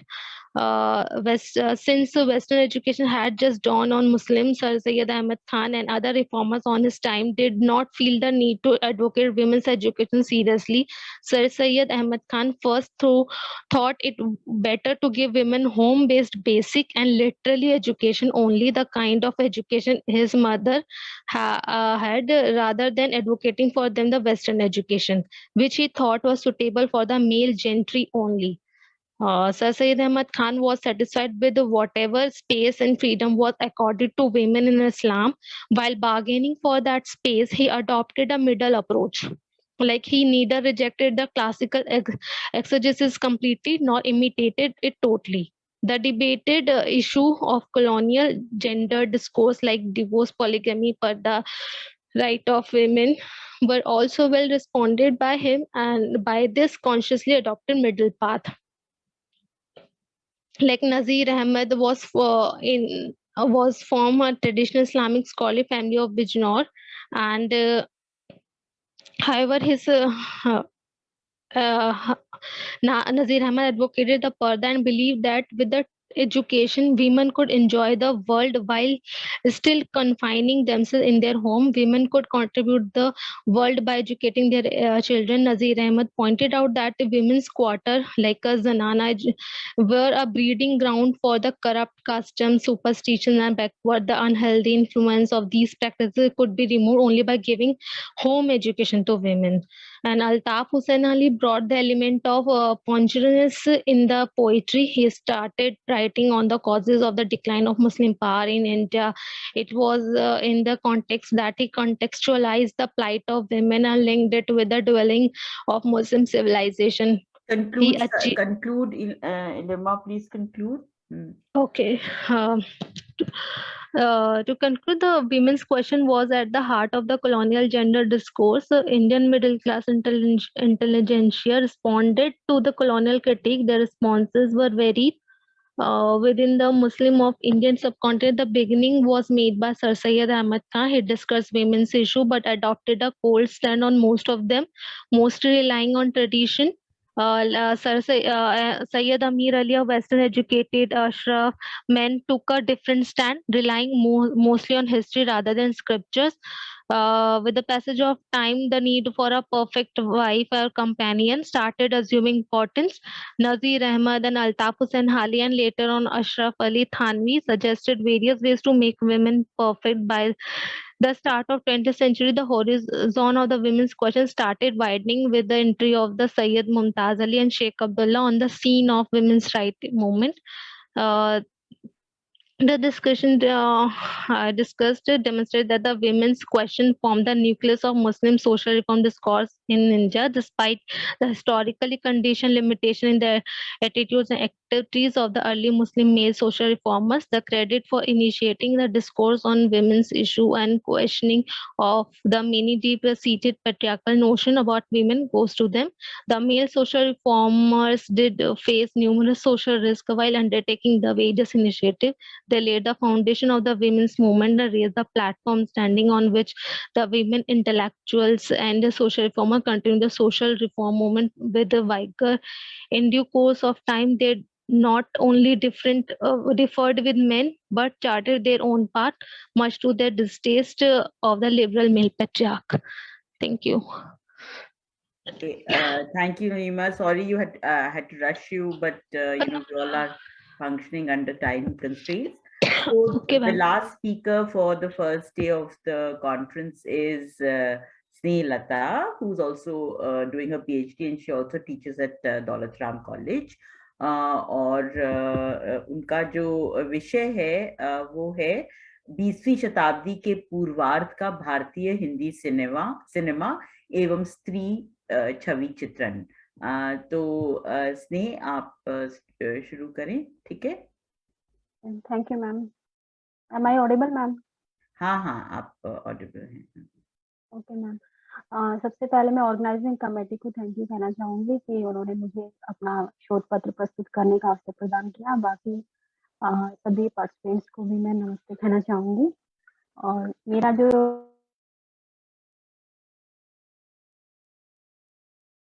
स्नेह तुम mute हो गई हो, स्नेह तुम mute हो गई हो, अनम्यूट करो अपने आप को। Sorry ma'am. हाँ, मेरा जो शीर्षक है मेरे शोध पत्र का 20वीं सदी के पूर्वार्ध का हिंदी सिनेमा व मिश्रित छवि चित्रण। इस लेख के माध्यम से मैं बेसिकली जो 20वीं सदी का पूर्वार्ध का जो सिनेमा है, जिसमें कि मूक सिनेमा 1913 से 1930 और सवाक सिनेमा 1931 से 45 के समय जो फिल्मों का निर्माण हो रहा था, उसकी कार्यशैली और उसमें स्त्री छवि का चित्रण किस प्रकार किया गया था या उसकी दशा और दिशा क्या रही थी, उससे संबंधित जो है मैं उस पर प्रकाश डालना चाहूँगी। और दूसरा एक समय के पश्चात उसमें किस प्रकार जो उसकी सोच, दृष्टि और रवैये में परिवर्तन आए, तो उसके जो तत्कालीन सामाजिक एवं सांस्कृतिक भारतीय परिदृश्य था, उसके साथ उनके किस प्रकार के संबंध रहे थे, उसके संबंध में मैं अपनी लेखनी में चर्चा करना चाहूँगी। तो भारत में सिनेमा की शुरुआत का श्रेय दादा साहब फाल्के, ढूंढीराज गोविंद फाल्के को जाता है। उन्होंने 1913 में राजा हरिश्चंद्र फिल्म बनाकर भारत में सिनेमा का श्री गणेश किया। यह फिल्म 3 मई 1913 को बम्बई के कोरोनेशन सिनेमाघर में प्रदर्शित हुई थी। तो इसके शुरुआती दौर में जो मुख्य सिनेमा है, उसमें अधिकतर फिल्मों का जो कथानक था भारतीय धार्मिक मिथक, पुराण आदि से प्रभावित था। मुख्य सिनेमा के दौर में बनने वाली आधे से अधिक फिल्मों का जो कथा वस्तु पौराणिक कहानियों पर आधारित थी, इसलिए इसका कुछ श्रेय दादा साहब फाल्के को जाता है, क्योंकि वह अपने जीवन में देखी गई प्रथम film the life of Christ से काफी प्रभावित हुए थे और उसके कथानक से ही प्रभावित होकर उन्होंने भारतीय परिदृश्य के अनुसार पौराणिक कथानक पर फिल्मों का निर्माण किया। दूसरे, तत्कालीन भारतीय समाज में जाति प्रथा, पितृसत्ता, सामंतवाद, अंधविश्वास आदि विविध प्रकार की कुरीतियां भी विद्यमान थी। तो लोगों में एक तरीके से जागरूकता फैलाने के लिए धार्मिक आस्था का माध्यम तत्कालीन फिल्मकारों को सबसे उपयुक्त लगा होगा। तो इसके अतिरिक्त आसानी से उपलब्ध कथा वस्तु भी एक कारण हो सकती है कि उस समय पर ज्यादातर फिल्मों का निर्माण पौराणिक कथानक पर हुआ। इस प्रकार सिनेमा के शुरुआती दौर में धार्मिक आस्था से प्रेरित फिल्मों का ही ज्यादातर निर्माण हुआ और ये ज्यादातर कथानक रामायण और महाभारत से लिया गया था। इस प्रकार की फिल्मों में प्रमुख फिल्में थी मोहिनी, भस्मासुर, कालिया मर्दन, अलंका दहन, नल दमयंती, शकुंतला, वीर अभिमन्यु, सावित्री जैसी फिल्में थी। इसके साथ ही विभिन्न संतों एवं भक्त चरित्रों जैसे प्रहलाद, ध्रुव, विदुर, तुकाराम, ज्ञानेश्वर आदि पर भी फिल्मों का निर्माण हुआ। फिल्मों के शुरुआती दौर में स्त्री पात्रों के छवि की बात करें तो इस पर काफी सारी फिल्मों का निर्माण हुआ था, जिसमें शकुंतला, सुलोचना, द्रौपदी, सती सावित्री, अनुसुईया आदि प्रमुख थी। इनमें से अधिकतर धार्मिक फिल्मों का निर्माण दादा साहब फाल्के के द्वारा ही किया गया था। हालांकि दादा साहब फाल्के ने 1913 को केसरी समाचार पत्र को साक्षात्कार देते हुए कहा था कि मैं सभी विषयों पर फिल्में बनाऊंगा, विशेषकर प्राचीन भारतीय संस्कृत नाटक और नए मराठी नाटक, और फिर उसके पश्चात में वैज्ञानिक और शैक्षणिक विषयों पर भी फिल्में बनाऊंगा। जिससे स्पष्ट होता है कि फाल्के विभिन्न भारतीय विषयों पर फिल्में बनाने के इच्छुक थे। इसी क्रम में हम हिंदी सिनेमा में स्त्री छवि चित्रण पर चर्चा करते हैं, तो जहाँ वर्तमान हिंदी सिनेमा में स्त्री छवि का हास्योन्मुख चित्रण आलोचना का एक महत्वपूर्ण विषय है, वहीं भारतीय हिंदी सिनेमा की शुरुआत में स्त्री आगमन स्त्री सशक्तिकरण का एक जीता जाता उदाहरण रहा है। तत्कालीन हिंदी सिनेमा में स्त्री छवि चित्रण के माध्यम से सामाजिक परिदृश्य में स्त्री की बदलती भूमिका को उभारने का प्रयत्न किया गया। बेशक शुरुआत में दादा साहब फाल्के को प्रथम भारतीय फिल्म राजा हरिश्चंद्र के स्त्री पात्र निभाने के लिए कोई महिला कलाकार नहीं मिल पाई थी, परंतु उसके पश्चात उनकी दूसरी फिल्म मोहिनी भस्मासुर के लिए माँ बेटी की जोड़ी दुर्गाबाई एवं कमलाबाई गोखले के रूप में भारतीय सिनेमा को प्रथम स्त्री कलाकार प्राप्त हुए, जिससे उन्होंने भारतीय समाज में स्त्रियों के लिए एक नए व्यवसाय का आगाज किया। कालांतर में इसी सिनेमा की कथा वस्तु का केंद्र भी बनती गई। शुरुआती फिल्मों में स्त्री छवि चित्रण पारंपरिक तौर तरीके से ही प्रभावित था, क्योंकि अधिकतर पौराणिक फिल्में ही उस समय निर्मित हो रही थी, परंतु अपवाद स्वरूप स्त्री के सामाजिक और आधुनिक परिवर्तन को दर्शाती फिल्मों का भी निर्माण उस समय पर हुआ था। जैसे उस समय पर उनके आधुनिक स्वरूप को दर्शाती फिल्मों में जो प्रमुख फिल्में थी वो जैसे telephone, Taruni, typist girl, wild cat of Bombay, throw of dice, hunter वाली आदि कुछ प्रमुख फिल्में हैं। तो 1920 से 30 के दशक में बहुत सी आधुनिक कलेवर की फिल्में बनी, जिसमें प्रमुख स्त्री पात्र की भूमिका ज्यादातर विदेशी मूल की अभिनेत्रियों ने निभाई। ये विदेशी मूल की अभिनेत्रियां एंग्लो इंडियन, यूरेशियन और यहूदी धर्म से ताल्लुक रखती थी। उदाहरण के तौर पर सुलोचना उर्फ रूबी मेयर्स, पमीला उर्फ एस्टर अब्राहम रोज, सीता देवी उर्फ फैनी स्मिथ, सविता देवी उर्फ आरिस गास्पर, ललिता देवी उर्फ बीनी बर्ड, माधुरी उर्फ बेरिल क्लेसन, मनोरमा उर्फ बीनी स्टीवर्ट, फियरलेस नाडिया उर्फ मैरी एलिगांस, फिरोजा बेगम उर्फ Susan Solomon, Patience Cooper and Signora Minelli जो इतालवी अभिनेत्री थी, एंड रोहगिस, समीना जिजाद जो कि एक ईरानी मूल की अभिनेत्री थी, आदि महत्वपूर्ण अभिनेत्रियां थी जिन्होंने पहले स्त्री पात्रों के आधुनिक स्वरूप से भारतीय समाज को परिचित करवाया, जिसके अंतर्गत उन्हें वैचारिक स्तर के साथ साथ आर्थिक रूप से भी मजबूत दिखाया गया। कुछ फिल्मों में आधुनिक परिधान के साथ साथ उनको धूम्रपान और नृत्य आदि का भी आदि के रूप में भी उनका चित्रण किया गया। यहाँ गौरतलब है कि बेशक इन फिल्मों में स्त्री के आधुनिक स्वरूप का चित्रण किया गया, परंतु उन्हें हम अत्याधुनिक स्वरूप की श्रेणी में नहीं रख सकते हैं। जैसे सुलोचना और रूबी मेयर्स ने फिल्मों में तत्कालीन समाज में स्त्री भूमिका को के परिवर्तित रूप को भलीभांति निभाया, और खासतौर पे आर्थिक क्षेत्र की दृष्टि से वो काफी महत्वपूर्ण है।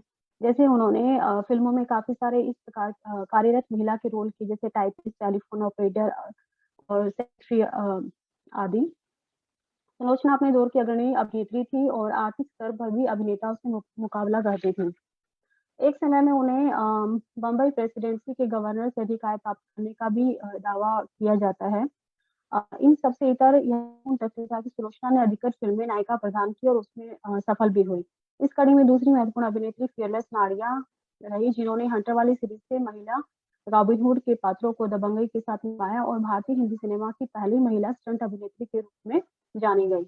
इसके अतिरिक्त पेशेंस कूपर ने फिल्मों में एक सफल नर्तकी के रूप में अपना करियर बनाया, और फिर उसके पश्चात 1920 से 30 तक का काल जो है बेसिकली भारतीय हिंदी सिनेमा के मुगदौर की अधिकतर अभिनेत्रियों में विदेशी मूल की अभिनेत्रियों का माना जा सकता है, क्योंकि एक तो उनकी पारिवारिक पृष्ठभूमि आधुनिक थी, दूसरे उन पर पारसी थिएटर का भी प्रभाव था, और यह साविदित है कि बम्बई फिल्म उद्योग पर भी बम्बई फिल्म उद्योग के शुरुआती दौर में पारसी थिएटर खासा प्रभाव रखता था।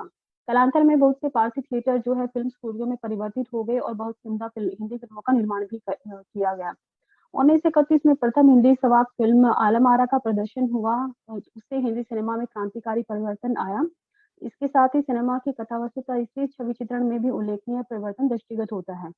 यहाँ पर यह उल्लेखनीय है कि भाषा उच्चारण की समस्या की वजह से जहाँ मूक सिनेमा दौर की विदेशी मूल की अभिनेत्रियां दरकिनार कर दी गई, वहीं 1932 में अयोध्या के राजा फिल्म में दुर्गा खोटे द्वारा अभिनय किया गया, जिससे संभ्रांत व कुलीन वर्ग की महिलाओं के लिए फिल्मों में अभिनय के द्वार खोल दिए गए, क्योंकि दुर्गा खोटे एक अभिजात्य परिवार से ताल्लुक रखती थी। उन्होंने अमर ज्योति, पृथ्वी वल्लभ, मिर्जा गालिब आदि फिल्मों में सशक्त भूमिकाएं निभाई, और इसी परंपरा को मजबूत करने का जो काम किया वो देविका रानी ने किया, जिनके पिता अपने जमाने के मशहूर सर्जन जनरल एम एन राय थे। तो देविका रानी लंदन से शिक्षा प्राप्त करके भारत आई थी और उन्हें अभिनय के साथ साथ निर्देशन, छायांकन और पटकथा आदि की भी समझ थी।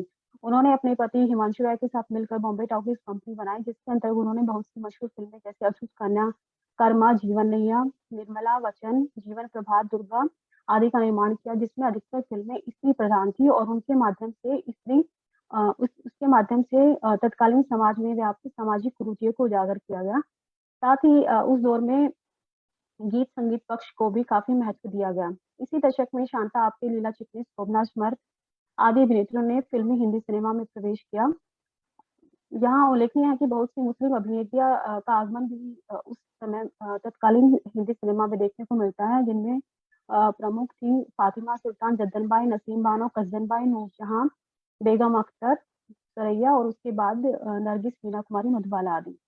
1940 के दशक तक आते आते हिंदी सिनेमा में स्त्री छवि चित्रण के विभिन्न रूप देखने को मिलते हैं, जहाँ शुरुआत पौराणिक पारंपरिक चित्रण से होती है। तो उसके पश्चात दुर्गा खोटे ने अपने पात्रों के द्वारा स्त्री विमर्श को नए आयाम प्रदान करने की कोशिश की। वहीं देविका रानी ने सामाजिक कुरीतियों और स्त्री जीवन पर प्रभाव को अपने पात्रों में जीवंत किया। समानांतर तौर पर मुस्लिम संस्कृति से प्रेरित बहुत सी फिल्मों का भी निर्माण हुआ, जिसमें अनारकली, नजमा, हुमायूं आदि प्रमुख फिल्में थी और उसके पश्चात इन फिल्मों का और बड़ी संख्या में निर्माण हुआ। तो 1940 के दशक तक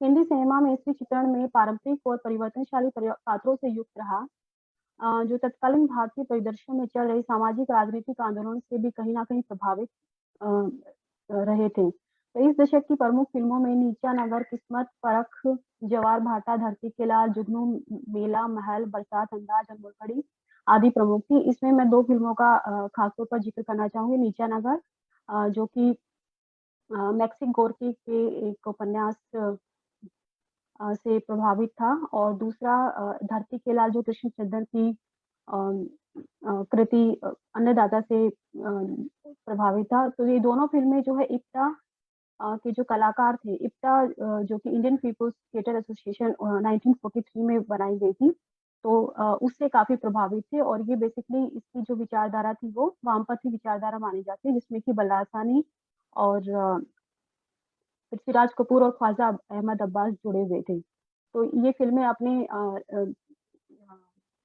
अपने टाइम में काफी वर्ल्ड फेमस रही थी। इससे पहले आई थिंक कोई इतनी मूवी फेमस नहीं थी। इसके बाद एक आन मूवी जो है 1951 में बनी थी, वो काफी विश्व में कई सारे पटल पर वो उसको दिखाया गया था। परंतु 1947 में स्वतंत्रता प्राप्ति के पश्चात के हिंदी सिनेमा में जहाँ तकनीकी विकास पथ पर तो तेजी से अग्रसर था, वहीं स्त्री छवि चित्रण में एक ठहराव देखने को मिलता है। अधिकतर फिल्मों में स्त्री पात्रों को ममता, अनुराग, प्रेम, समर्पण या फिर त्याग की देवी के रूप में ही प्रस्तुत किया गया। प्रथम दृष्टया यह प्रतिसत्तात्मक समाज दृष्टि के अनुरूप ही देखा जा सकता है। उत्तरोत्तर हिंदी सिनेमा में स्त्री को देवी के रूप में प्रतिस्थापित करने का प्रयास किया गया। यदि उसका अवतार आधुनिक भी है, तो उसे वैम्प या खलनायिका के रूप में प्रदर्शित किया गया। यहाँ तक कि गीत संगीत पक्ष में अधिकतर स्त्री देह को ही केंद्र में रखने का प्रश्न शुरू हुआ, जो बाद में हम बाद की फिल्मों में देख रहे हैं, जहाँ पे कि मुजरा या कैबरे डांस जो था वो एक तरीके से अनिवार्य हो जाता है फिल्मों में। आती तो तब होती है जब उसपे दुखी या खुश नायिका के दुखी या खुश होने का कारण भी हम सिर्फ नायक को ही देखते हैं। अगर वास्तविकता के धरातल पे देखे जाए तो 1950 के दशक से ज्यादातर फिल्में प्रेम प्रसंग पर आधारित बनी, और जिसमें गीत संगीत का पक्ष सबसे महत्वपूर्ण था, और स्त्री श्रृंगार, नृत्य और उसके सौंदर्य प्रदर्शन को पुरुष के दृष्टिभोग के प्रतिबिंब के रूप में ज्यादातर स्त्री छवि को चित्रित किया जाने लगा, जिसमें स्त्री यौनिकता मुख्य केंद्र थी। यहीं से हिंदी सिनेमा की कथावस्तु पर पुरुष की पितृसत्तात्मक मानसिकता का वर्चस्व स्थापित हुआ। यद्यपि महबूब खान, वी शांताराम, विमल राय, राज कपूर आदि ने स्त्री पात्र केंद्रित फिल्मों का निर्माण किया, परंतु उसमें भी कहीं ना कहीं पर ज्यादातर नायिकाएं नायकों के निर्णय पर ही निर्भर रही। यहाँ पर मैं महबूब खान निर्मित एक मूवी अंदाज 1949 में जो बनी थी, उसका उदाहरण देना चाहूंगी, जिसमें नरगिस ने एक आधुनिक स्त्री पात्र निभाया था। वहीं उनका साथ दिया था राज कपूर, दिलीप कुमार ने। ये फिल्म अपने आप में एक ट्रेंड सेटर थी, चाहे लव ट्रायंगल को लेकर या फिर पियानो पे हीरो को बैठ के गाना गाना बेशक नरगिस ने आधुनिक स्त्री पात्र के रूप में जीवंत अभिनय किया, परंतु जहाँ पितृसत्तात्मक मूल्यों की बात आती है तो वह एक निरीह आम भारतीय नागरिक के रूप में ही अपने आप को पाती है। उसके आधुनिक विचारों को कहीं ना कहीं उसके जीवन के दुखों का कारण घोषित कर दिया जाता है। वस्तुतः हिंदी सिनेमा की अभिनेत्री चाहे कितनी ही पढ़े लिखी व आधुनिक परिधान धारण करने वाली अभिनेत्री हो, लेकिन जहाँ सामाजिक पारंपरिक मूल्यों की बात आती है तो उसका आधुनिक छवि कहीं ना कहीं दरकिनार कर दी जाती है। और इसी प्रकार की कथा वस्तु को बस आगे 3-4 मिनट है, 4 मिनट है इसमें, ठीक है। आप यस मैम अपनी फिल्मों में आगे बढ़ाया, जैसे कि आवारा संगम और मेरा नाम जोकर आदि। अ, इस 1950 के दशक में प्रमुख अभिनेत्रियों में नरगिस सुरैया, मीना कुमारी, कुमकुम, मधुबाला, नूतन, बीना राय आदि अभिनेत्रियों ने सशक्त किरदार निभाए, परंतु ज्यादातर उनके किरदार सामाजिक वर्चनाओं के दायरे में ही रहकर निभाए गए। यहाँ यह महत्वपूर्ण तथ्य है कि अभिनेता व अभिनेत्री के आर्थिक भुगतान में भी एक अंतर देखने को शुरू से मिलता रहा है, जो शायद सिनेमा के शुरुआती दशक में इतना मुखर नहीं था, ना कि 1950 के दशक के बाद से देखने को मिलता है।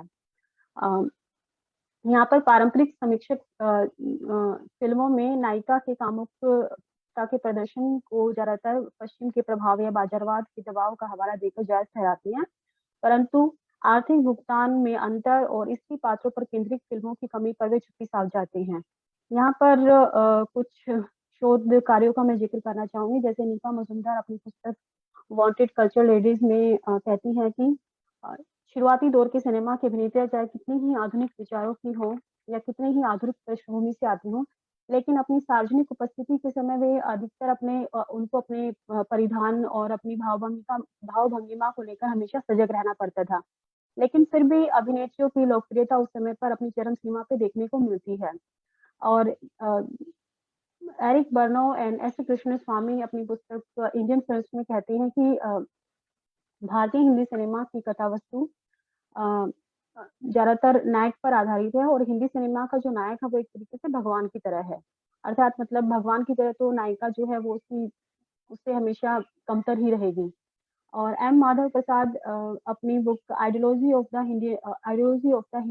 हिंदी फिल्म हिस्टोरिकल कंस्ट्रक्शन में दर्शाते हैं कि भारतीय हिंदी सिनेमा की प्रमुख कथावस्तु सामंती पारिवारिक संरचना और उसके प्रेम प्रसंगों के इर्द गिर्द ही घूमती है। हालांकि बाद में हॉलीवुड से काफी प्रभावित होने पर उसमें विचारधारा में कुछ परिवर्तन आते हैं, लेकिन उसमें भी ज्यादातर बाजार का दबाव रहता है। जैसे रचेल डायर और दिव्या पटेल स्पष्ट तौर पर इस बात को साबित करते हैं कि हिंदी सिनेमा में फिल्म निर्माण जो है बाजार के दबाव से हमेशा प्रभावित रहता है और उसकी कथावस्तु विचारधारा जो है वो बाजार के दबाव के अनुसार ही काम करती है। चाहे इसमें हिंदी सिनेमा के महंगी सेट्स हो, वेशभूषा शैली या और नए तरीके के चीजों का मिश्रण हो। तो अंत में हम ये कह सकते हैं कि 20वीं शताब्दी के पूर्वार्ध में हिंदी सिनेमा में स्त्री छवि चित्रण सामाजिक परिदृश्य में स्त्री की भूमिका को उजागर तो करते हैं और उसमें क्रांतिकारी परिवर्तन भी लाते हैं, जो कि उस तत्कालीन समय में चल रहे सामाजिक और राजनीतिक आंदोलनों का एक तरीके से प्रभाव था। हालांकि लेकिन बाद में जो एक ठहराव आता है उसको एक तरीके से तोड़ने का जो काम करता है वो समानांतर सिनेमा करता है, जिसमें कि बाद में स्मिता पाटिल, शबाना आजमी, दीप्ति नवल और विद्या सिन्हा आदि अभिनेत्रियों ने एक अलग तरीके की स्त्री पात्रों की पहचान बनाई, परंतु मुख्य धारा की सिनेमा में स्त्री छवि जो है वो उसमें कोई सकारात्मक परिवर्तन देखने को नहीं मिलता है। और हिंदी सिनेमा में जो स्त्री छवि के पतन की स्थिति का जो एक मुख्य कारण जो लगता है मुझे वो इसलिए भी क्योंकि पहले फिल्म निर्माण में जो अभिनेत्रियां थी वो काफी सक्रिय भागीदारी निभाती थी। जैसे पहले स्त्री जो थी वो निर्माता, निर्देशक, पटकथा लेखक, संगीतकार आदि के तौर पर भी काम करती थी, परंतु बाद में कुछ अपवादों को छोड़ दे तो ज्यादातर अभिनेत्रियां अभिनय और गायन विधा तक ही सीमित रह गई थी और क्योंकि उनकी सक्रिय भागीदारी नहीं थी तो वो उस तरीके से फिल्म निर्माण में अपना दखल नहीं रख पाती थी जितना कि पहले रख पाती थी। जैसे सुलोचना और रूबी मेयर्स और रोज ने और देविका रानी के खुद की फिल्म स्टूडियो थे, तो अपने तरीके से वो फिल्मों का निर्माण करती थी, जो कि बाद में हमें देखने को नहीं मिलता है। और वर्तमान की बात की जाए तो कुछ महिला निर्देशक जैसे गौरी शिंदे, जोया अख्तर, मेघना गुलजार, अपर्णा सेन, अश्विनी अय्यर और अश्विनी तिवारी और शालिनी बोस आदि आदि फिल्म निर्मात्रियां फिल्म निर्माण में सक्रिय भागीदारी निभा रही हैं, बस तो खत्म इससे करना होगा निस्नी। हाँ, स्त्री छवि चित्रण की दिशा में एक सकारात्मक बदलाव की उम्मीद बनाती है। Thank you. Okay, thank you स्नेह। आपने एक ओवरऑल हमें कॉन्टेक्स्ट दिया अपने रिसर्च का। तो चारों ही जो प्रेजेंटेशन से they were quite fascinating and they enrich our understandings around questions of gender, around questions of how you look at the women's question, or you look at questions of sexuality and love in the context of the colonial period particularly. And we have seen a florescence of work on gender and women's issues, and I see interesting works in the making. At the same time, I will just pose some questions. मैं कुछ सवाल रखूंगी, and then I'm going to open the floor for a wider discussion. और फिर अंत में हम आप लोगों को, the 4 speakers, we'll try to give you 4 minutes each. आप उसमें से कुछ को respond कर सकते हैं, कुछ questions को, whatever you feel like. So मैं नीता कोहली से शुरू करना चाहती हूँ। तो मुझे तुम्हारा प्रेजेंटेशन बहुत अच्छा लगा नीता, और मुझे ये भी तुम्हारे प्रेजेंटेशन में जो बात लगी कि जिस तरह से तुमने वैसे तो नारीवादी इतिहासकारों ने सुधार वादी जिस तरह से नजरिया था उस पर बहुत तरह से सवाल उठाए हैं, लेकिन फिर भी तुम्हारी प्रेजेंटेशन में एक नयापन था कि वो सुधारों को न केवल जटिल तरीके से देखती थी, बल्कि सबसे मुख्य बात है कि तुम दिखाती हो कि किस तरह की विविधताएं हैं, चाहे वो सुधारवादी हो, चाहे वो ब्रिटिश अधिकारी हो, चाहे वो स्त्रियां हो, नायक स्त्रियां हो, सबकी आवाज ऐसा नहीं कह सकते कि वो होमोजेनस है। उनके अंदर अपने आप में एक विविधता, विरोधाभास, कई तरह के स्वर जो हैं वो देखने को मिलते हैं। तो वो मेरे हिसाब से एक महत्वपूर्ण बात है तुम्हारी प्रेजेंटेशन में। लेकिन मैं ये सोच रही थी कि एक तो जिस तरह से देवदासीज को देखा गया, जिस तरह से बहुत समृद्ध काम है देवदासीज पर, तो तुम्हें एक तरफ तो हमें कई पैरेलल्स दिखते हैं, कई तरह के उसी तरह के सवाल जो हैं जब देवदासियों के लिए कानून आया गया तो इसी तरह के सवाल उठे कि क्या वो उनकी स्थिति को बेहतर करता है, उनकी शादी कर देनी चाहिए और किस तरह से उनकी स्थिति बेहतर होगी, और असल में हम देखते हैं कि उनकी स्थिति जो है उसमें गिरावट आई। तो तुम नायक और देवदासी अगर स्त्रियों की मतलब तुलना करती हो तो क्या तुम्हें कुछ अंतर नजर आते हैं, क्या उसमें समानताएं तुम्हें नजर आती हैं? तो एक तो मेरा ये सवाल है। दूसरा जो मेरा ये सवाल है कि नायक स्त्रियां हैं तो आज क्या स्थिति है? अगर तुमने देखा कि मतलब आज नायक कास्ट जो है उसकी स्त्रियां जो हैं, क्या अभी उनकी क्या भूमिका रही है, वो क्या करती हैं उनकी, अगर देखा हो तो क्या आप देख सकते हैं कि इस जो ये कानून आया उसके बाद क्या परिस्थितियां जमीन पर किस तरह से बदली हैं, उनकी आवाज कम हुई है या उनकी आवाज ज्यादा मजबूत हुई है? तो इस तरह के एक दो सवाल मैं आपसे पूछना चाहती हूँ। To Suruchi, I would like to ask, that, see, the point is that there has been, whether you look at, there has been so much work in the recent past, Aparna Bandyopadhyay's work, there is Prem Chaudhary's work, there is the work of Roshna Majumdar. There is so much work around marriages, around contentious marriages, around transgressive love. So how do you think, your work is bringing something new to the table? Are you able to, because the kind of arguments that you are making, that actually patriarchy was getting strengthened, that these marriages were becoming more contentious, that there is a kind of overarching patriarchal framework around which these function. But what do you think, how is your work going to be different, or how is it going to enrich the existing studies further? And my second question is, why do you think that romantic fiction has more space than what is, actually happening, say, in other kinds of essays and other kinds of Hindi writings. Why do you think the fictional narrative gives that extra edge for love to be, described and recognized and even accepted at times? And the third question is that, do you think that all the stories of love are ending in tragedy, or that they are upholding, a kind of, ultimately upholding this kind of narrative of, same sex, same caste, same religion kind of discourse? Or do you get, or are there, deep tensions within the plot? So what I'm trying to say is the narrative conclusion of a plot need not necessarily mean that there are, no contradictions or tensions. There may be deep kind of fissures, within the society that are reflected, within these stories, even while they may ultimately uphold normativity. But I think there are tensions.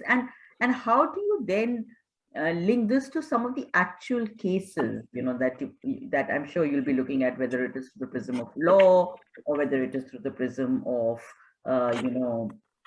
other kinds of studies. So how are actual cases on the ground, show, you think, what is their relationship to these kind of articles or stories being written? Or do you see that because the actual cases on the ground are increasing, that is where there's much more debate and reflection on this issue going on the, in these stories at this time? Now coming to Ilima's presentation, again, I would again say that, what is it that you're bringing new to the table? This is a question that I have actually to all the four speakers, because I think there is now so much of work on questions of women and gender, and questions of reform or marriage, or and what I see is that most of you are agreeing with existing feminist studies. You're agreeing with the discourse. So for example, Ilima's paper, it agrees with what Gail Mino is saying. It agrees with what other scholars have written around Muslim women's education.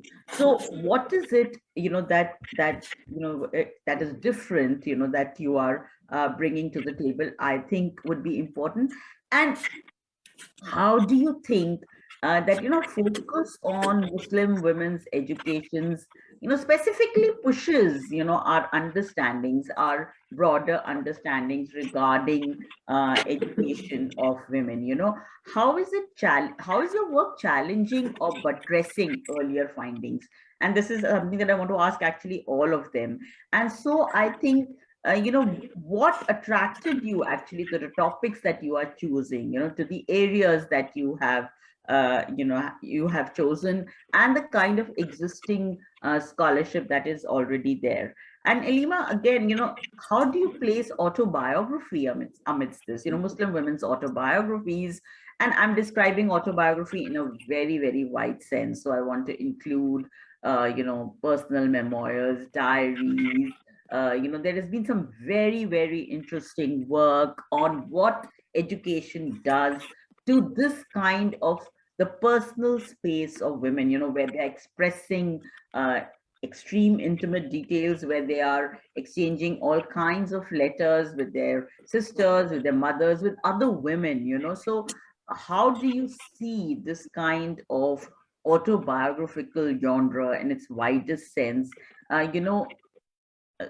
deepening the intimate experiences of the self, and, through kind of, and what role does, then, education play in this kind of a game-changing exercise, So I think it would be important to see, how these kind of Muslim women's education, how it expands that arena of Muslim women. And again, are there distinctions or are there more overlaps actually between male and female writings, or even within women? You know, are there, I mean, there is so much heterogeneity within women's voices. No, they are not speaking, even Muslim women are not speaking, I'm sure, in one voice. So there must be a lot of heterogeneity within that. So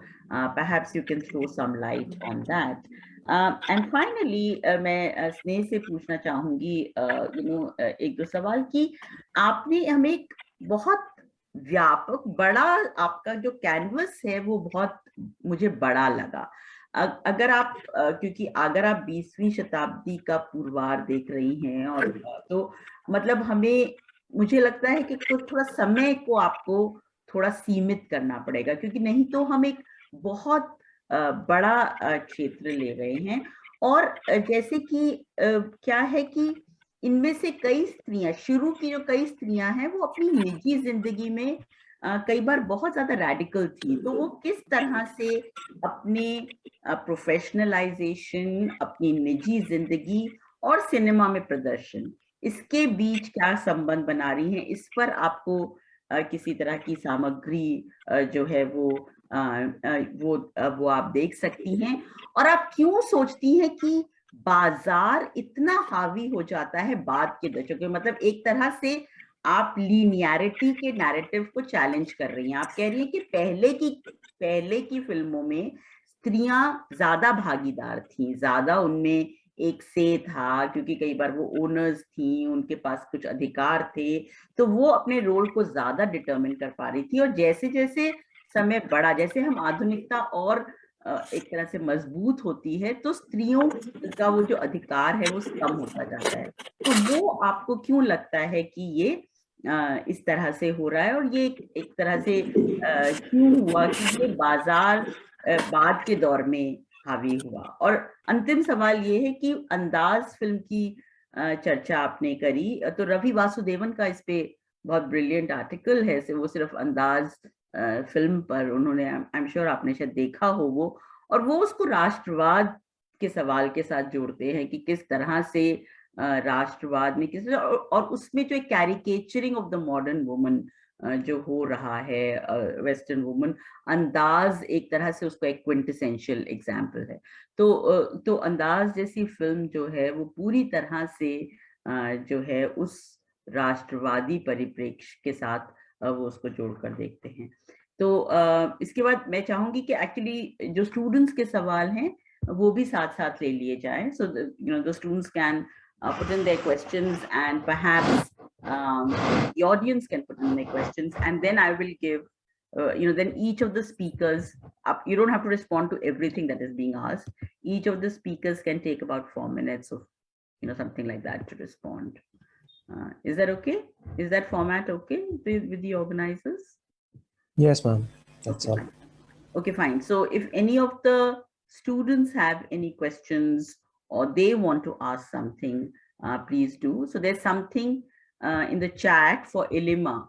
So there's a question for Ilima, that you talked about how the male reformers advocated female education as important for creating ideal wives, mothers, and related it to the community's progress. What was the opinion of female advocates of female education? What, according to them, was the purpose of female education? So she's saying just, that did women have a different kind of, perception or argument when they talked about female education? Anybody else wants to ask? Any participant wants to pose the question, ask the question? You can. I'll wait for 30 seconds, and if I don't see any hands raised, then I'll ask the speakers to respond, and then maybe we can take another round later on.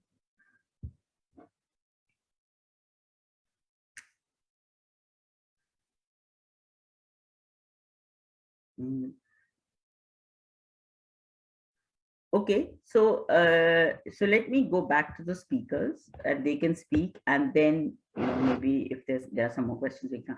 Sunita, why don't you start? Yes, sure, ma'am. Thank you so much, ma'am, for your comments. आपका जो सवाल था कि देवदासी और जो नायक प्रथा है इसमें क्या समानताएं या फिर इसमें क्या अंतर दिखाई देता है। तो सबसे पहले मैं ये बात कहना चाहूंगी, जो देवदासी शब्द है वो 19 और 20वीं सेंचुरी का जो औपनिवेशिक डॉक्यूमेंटेशन है या जो औपनिवेशिक दौर की जो राइटिंग्स हैं उसमें हमें देखने के लिए मिलता है। और ये एक समाज की शुद्धि से जुड़ा हुआ इसको शब्द कहा जा सकता है। औपनिवेशिक पूर्व जो हमारे पास राइटिंग्स हैं, जो हिस्टोरिकल सोर्सेस हैं, उसमें हमें इनके लिए सुले, सानी, भोगम, पाता जैसे शब्दों का प्रयोग मिलता है।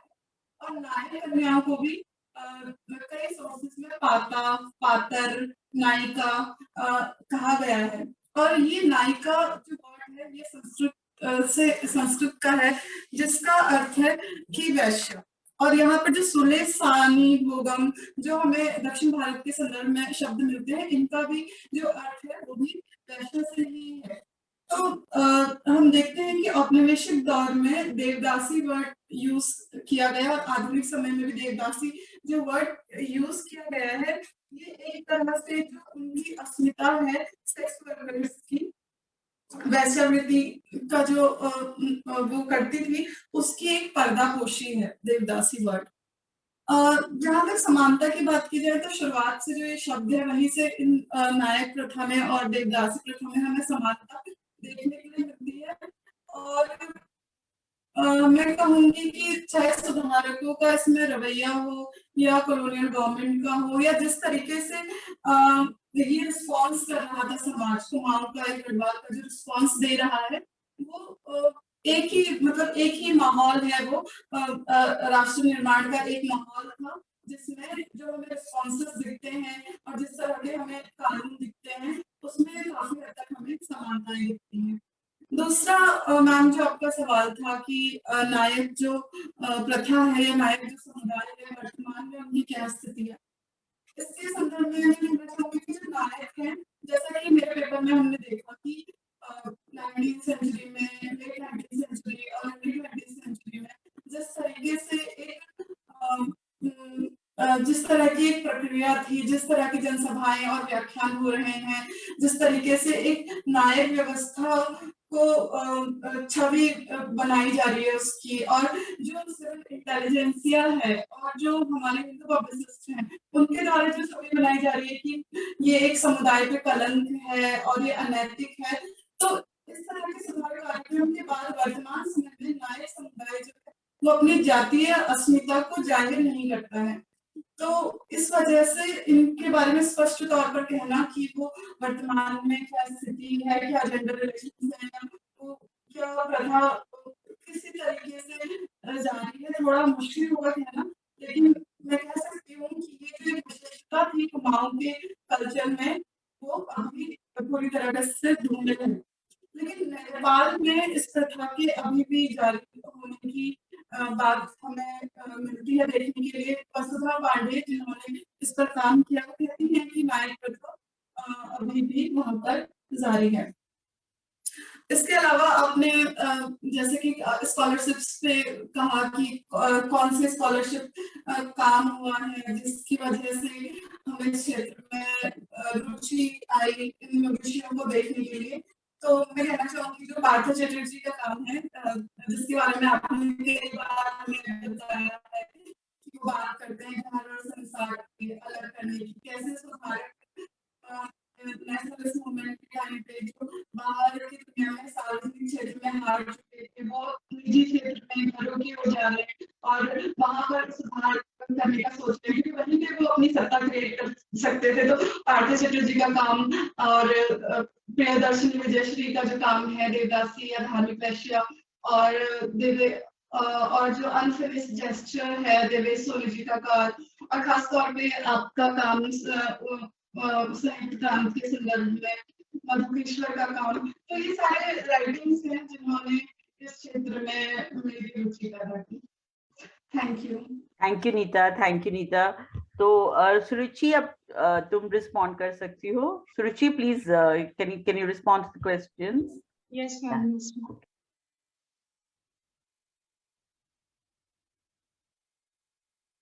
Ma'am you have asked how my work is different from the already works done on the topic.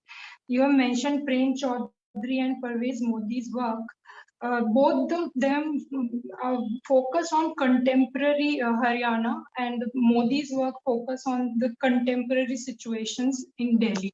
Only they gave a very few they provide very minimal information on the colonial period. And secondly, both link the question of contentious marriages and love to the colonial state, how colonial state, what role the state and judiciary in particular played in controlling women's sexuality. So my work is more focused on the role of indigenous agencies, communal forces, and how they play a role in controlling women's sexuality when it comes to marriage.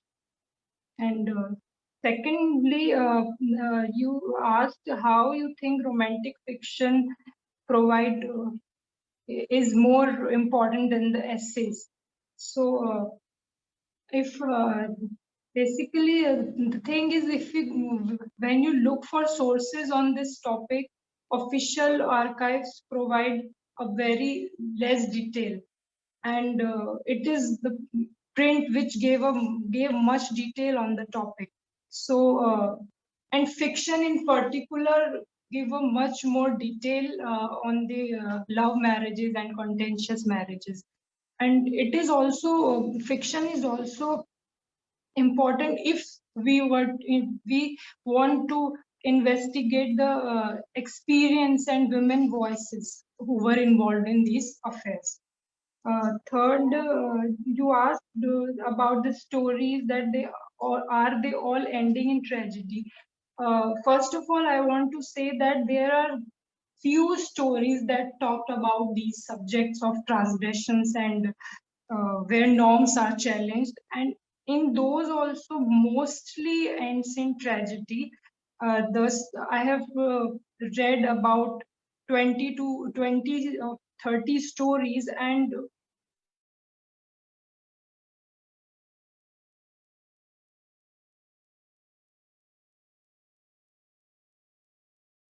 most of them.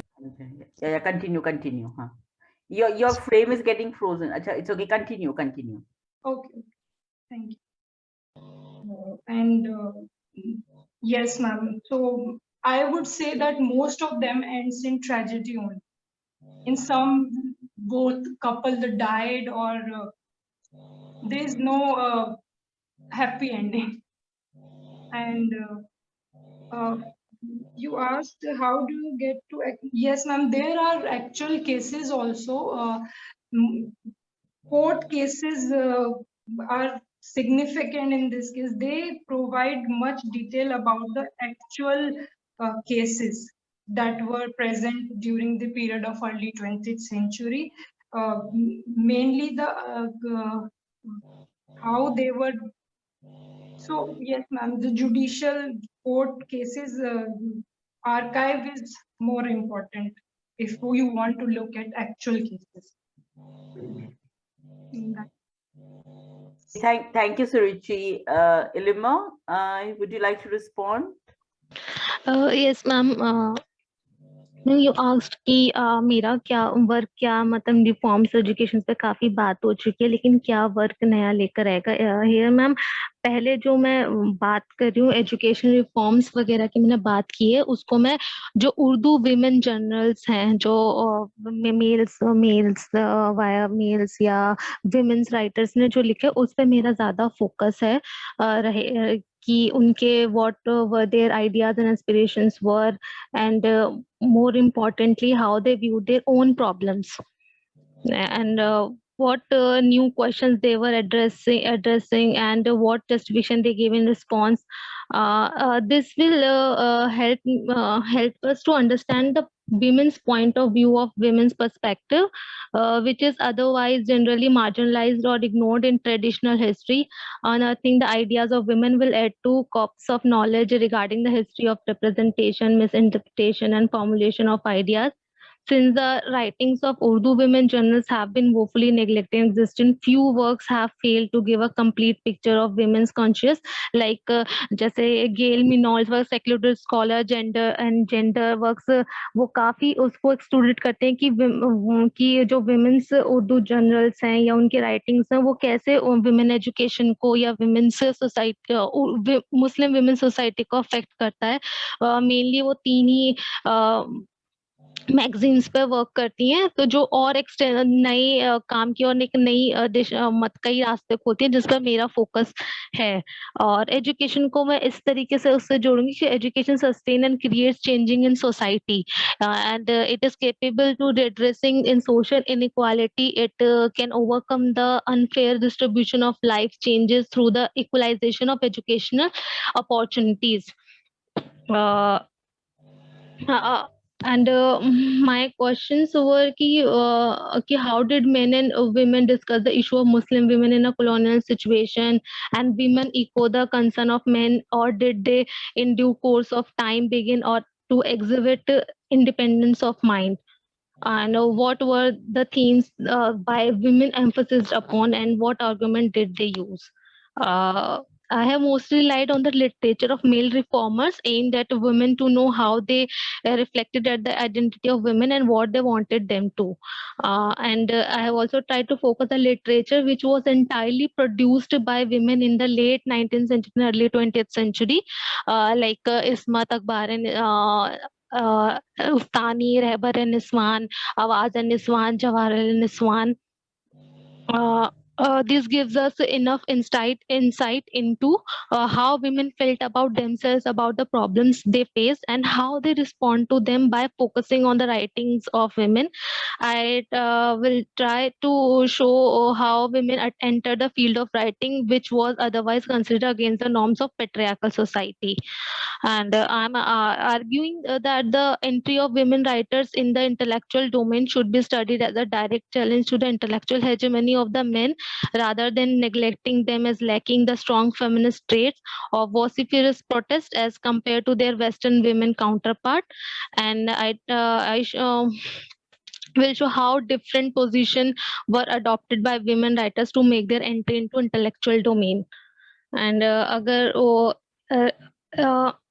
re- in the view of Urdu women generals in colonial India, region-wise study has been taken by the gender historians before, but tracing the Urdu magazines by women has remained inadequate. I am both tracing the chronology of the Urdu women magazines and at the same time trying to develop an overview of what was written in them, and have enlisted various women magazines according to their date of publication, details about publishing house, editors, place of publication, circulation, and other issues discussed in them. And it is very interesting to know how the women genre put forward their claim for gender justice and what arguments they put forward in this regard. And that gives us the historical insight about how women's movement and their demands were shaped within the passage of time.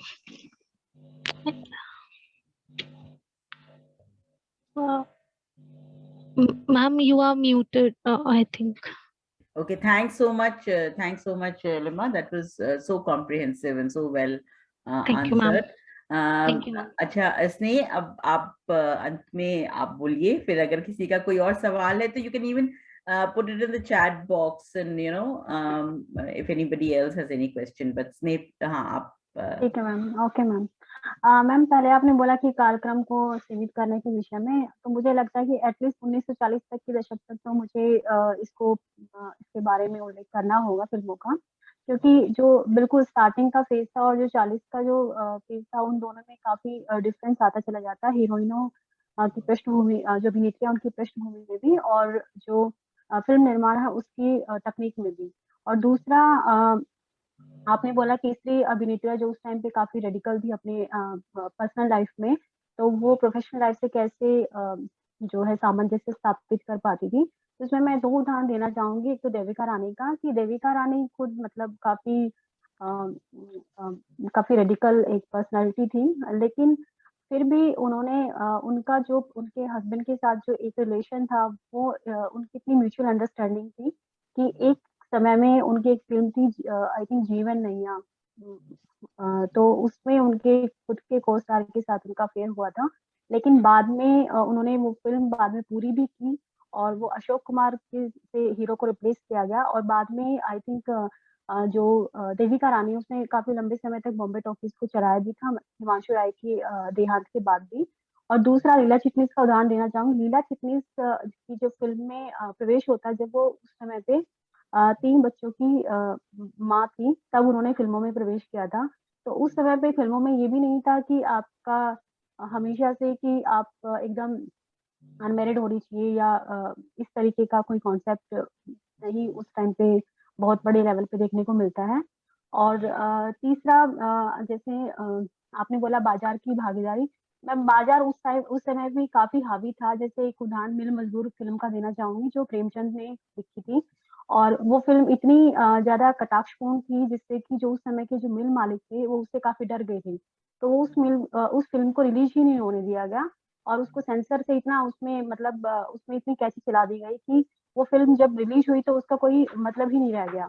तो एक समय के पश्चात जो है वो film उससे प्रेमचंद जी इतने खफा हुए कि उन्होंने फिल्म इंडस्ट्री को ही छोड़ दिया, हिंदी फिल्म इंडस्ट्री को।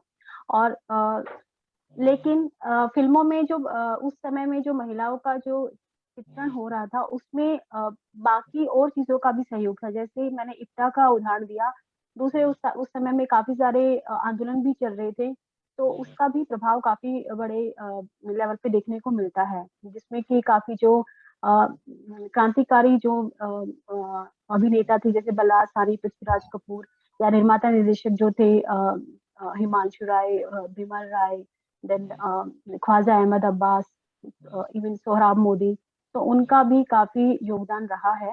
ना कि सिर्फ कि महिलाओं का, कि महिलाएं उस समय पे काफी कैपेबल थी या उनका अलग अलग क्षेत्रों में वो अपना दखल रखती थी।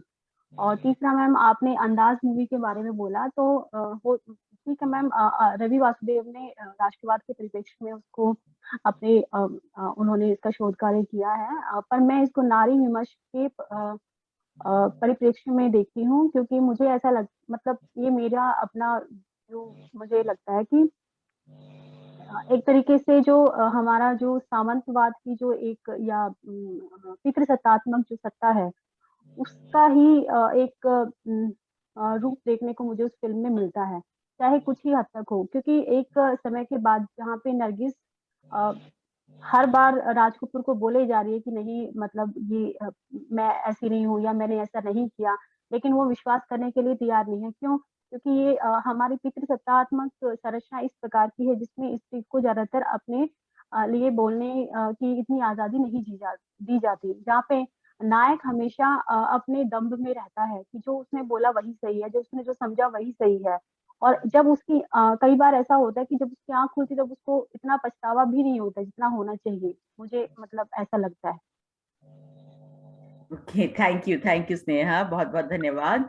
किसी और का कोई प्रश्न है तो पूछ सकते हैं, otherwise thank you so much for a very rich session, and to all the speakers, and for the brilliant job done by the seminar committee, particularly by Professor Raziuddin Akil, and to the whole committee and students and Thank you, everybody sir. who made this conference such a success.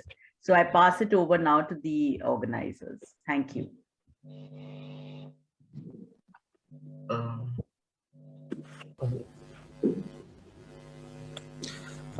Should I conclude now? Yeah.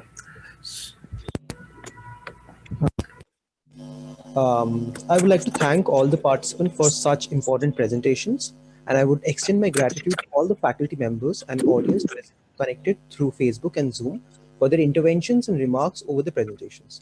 For tomorrow, we have lined up some important themes, including tradition, modernity, and rewriting of history, state, society, and law in colonial, post-colonial India, region, culture, and politics in early modern India, and finally, languages, arts, and histories. Thank you for your time, and we'll join again tomorrow morning at 9:30 a.m. Good evening and good night.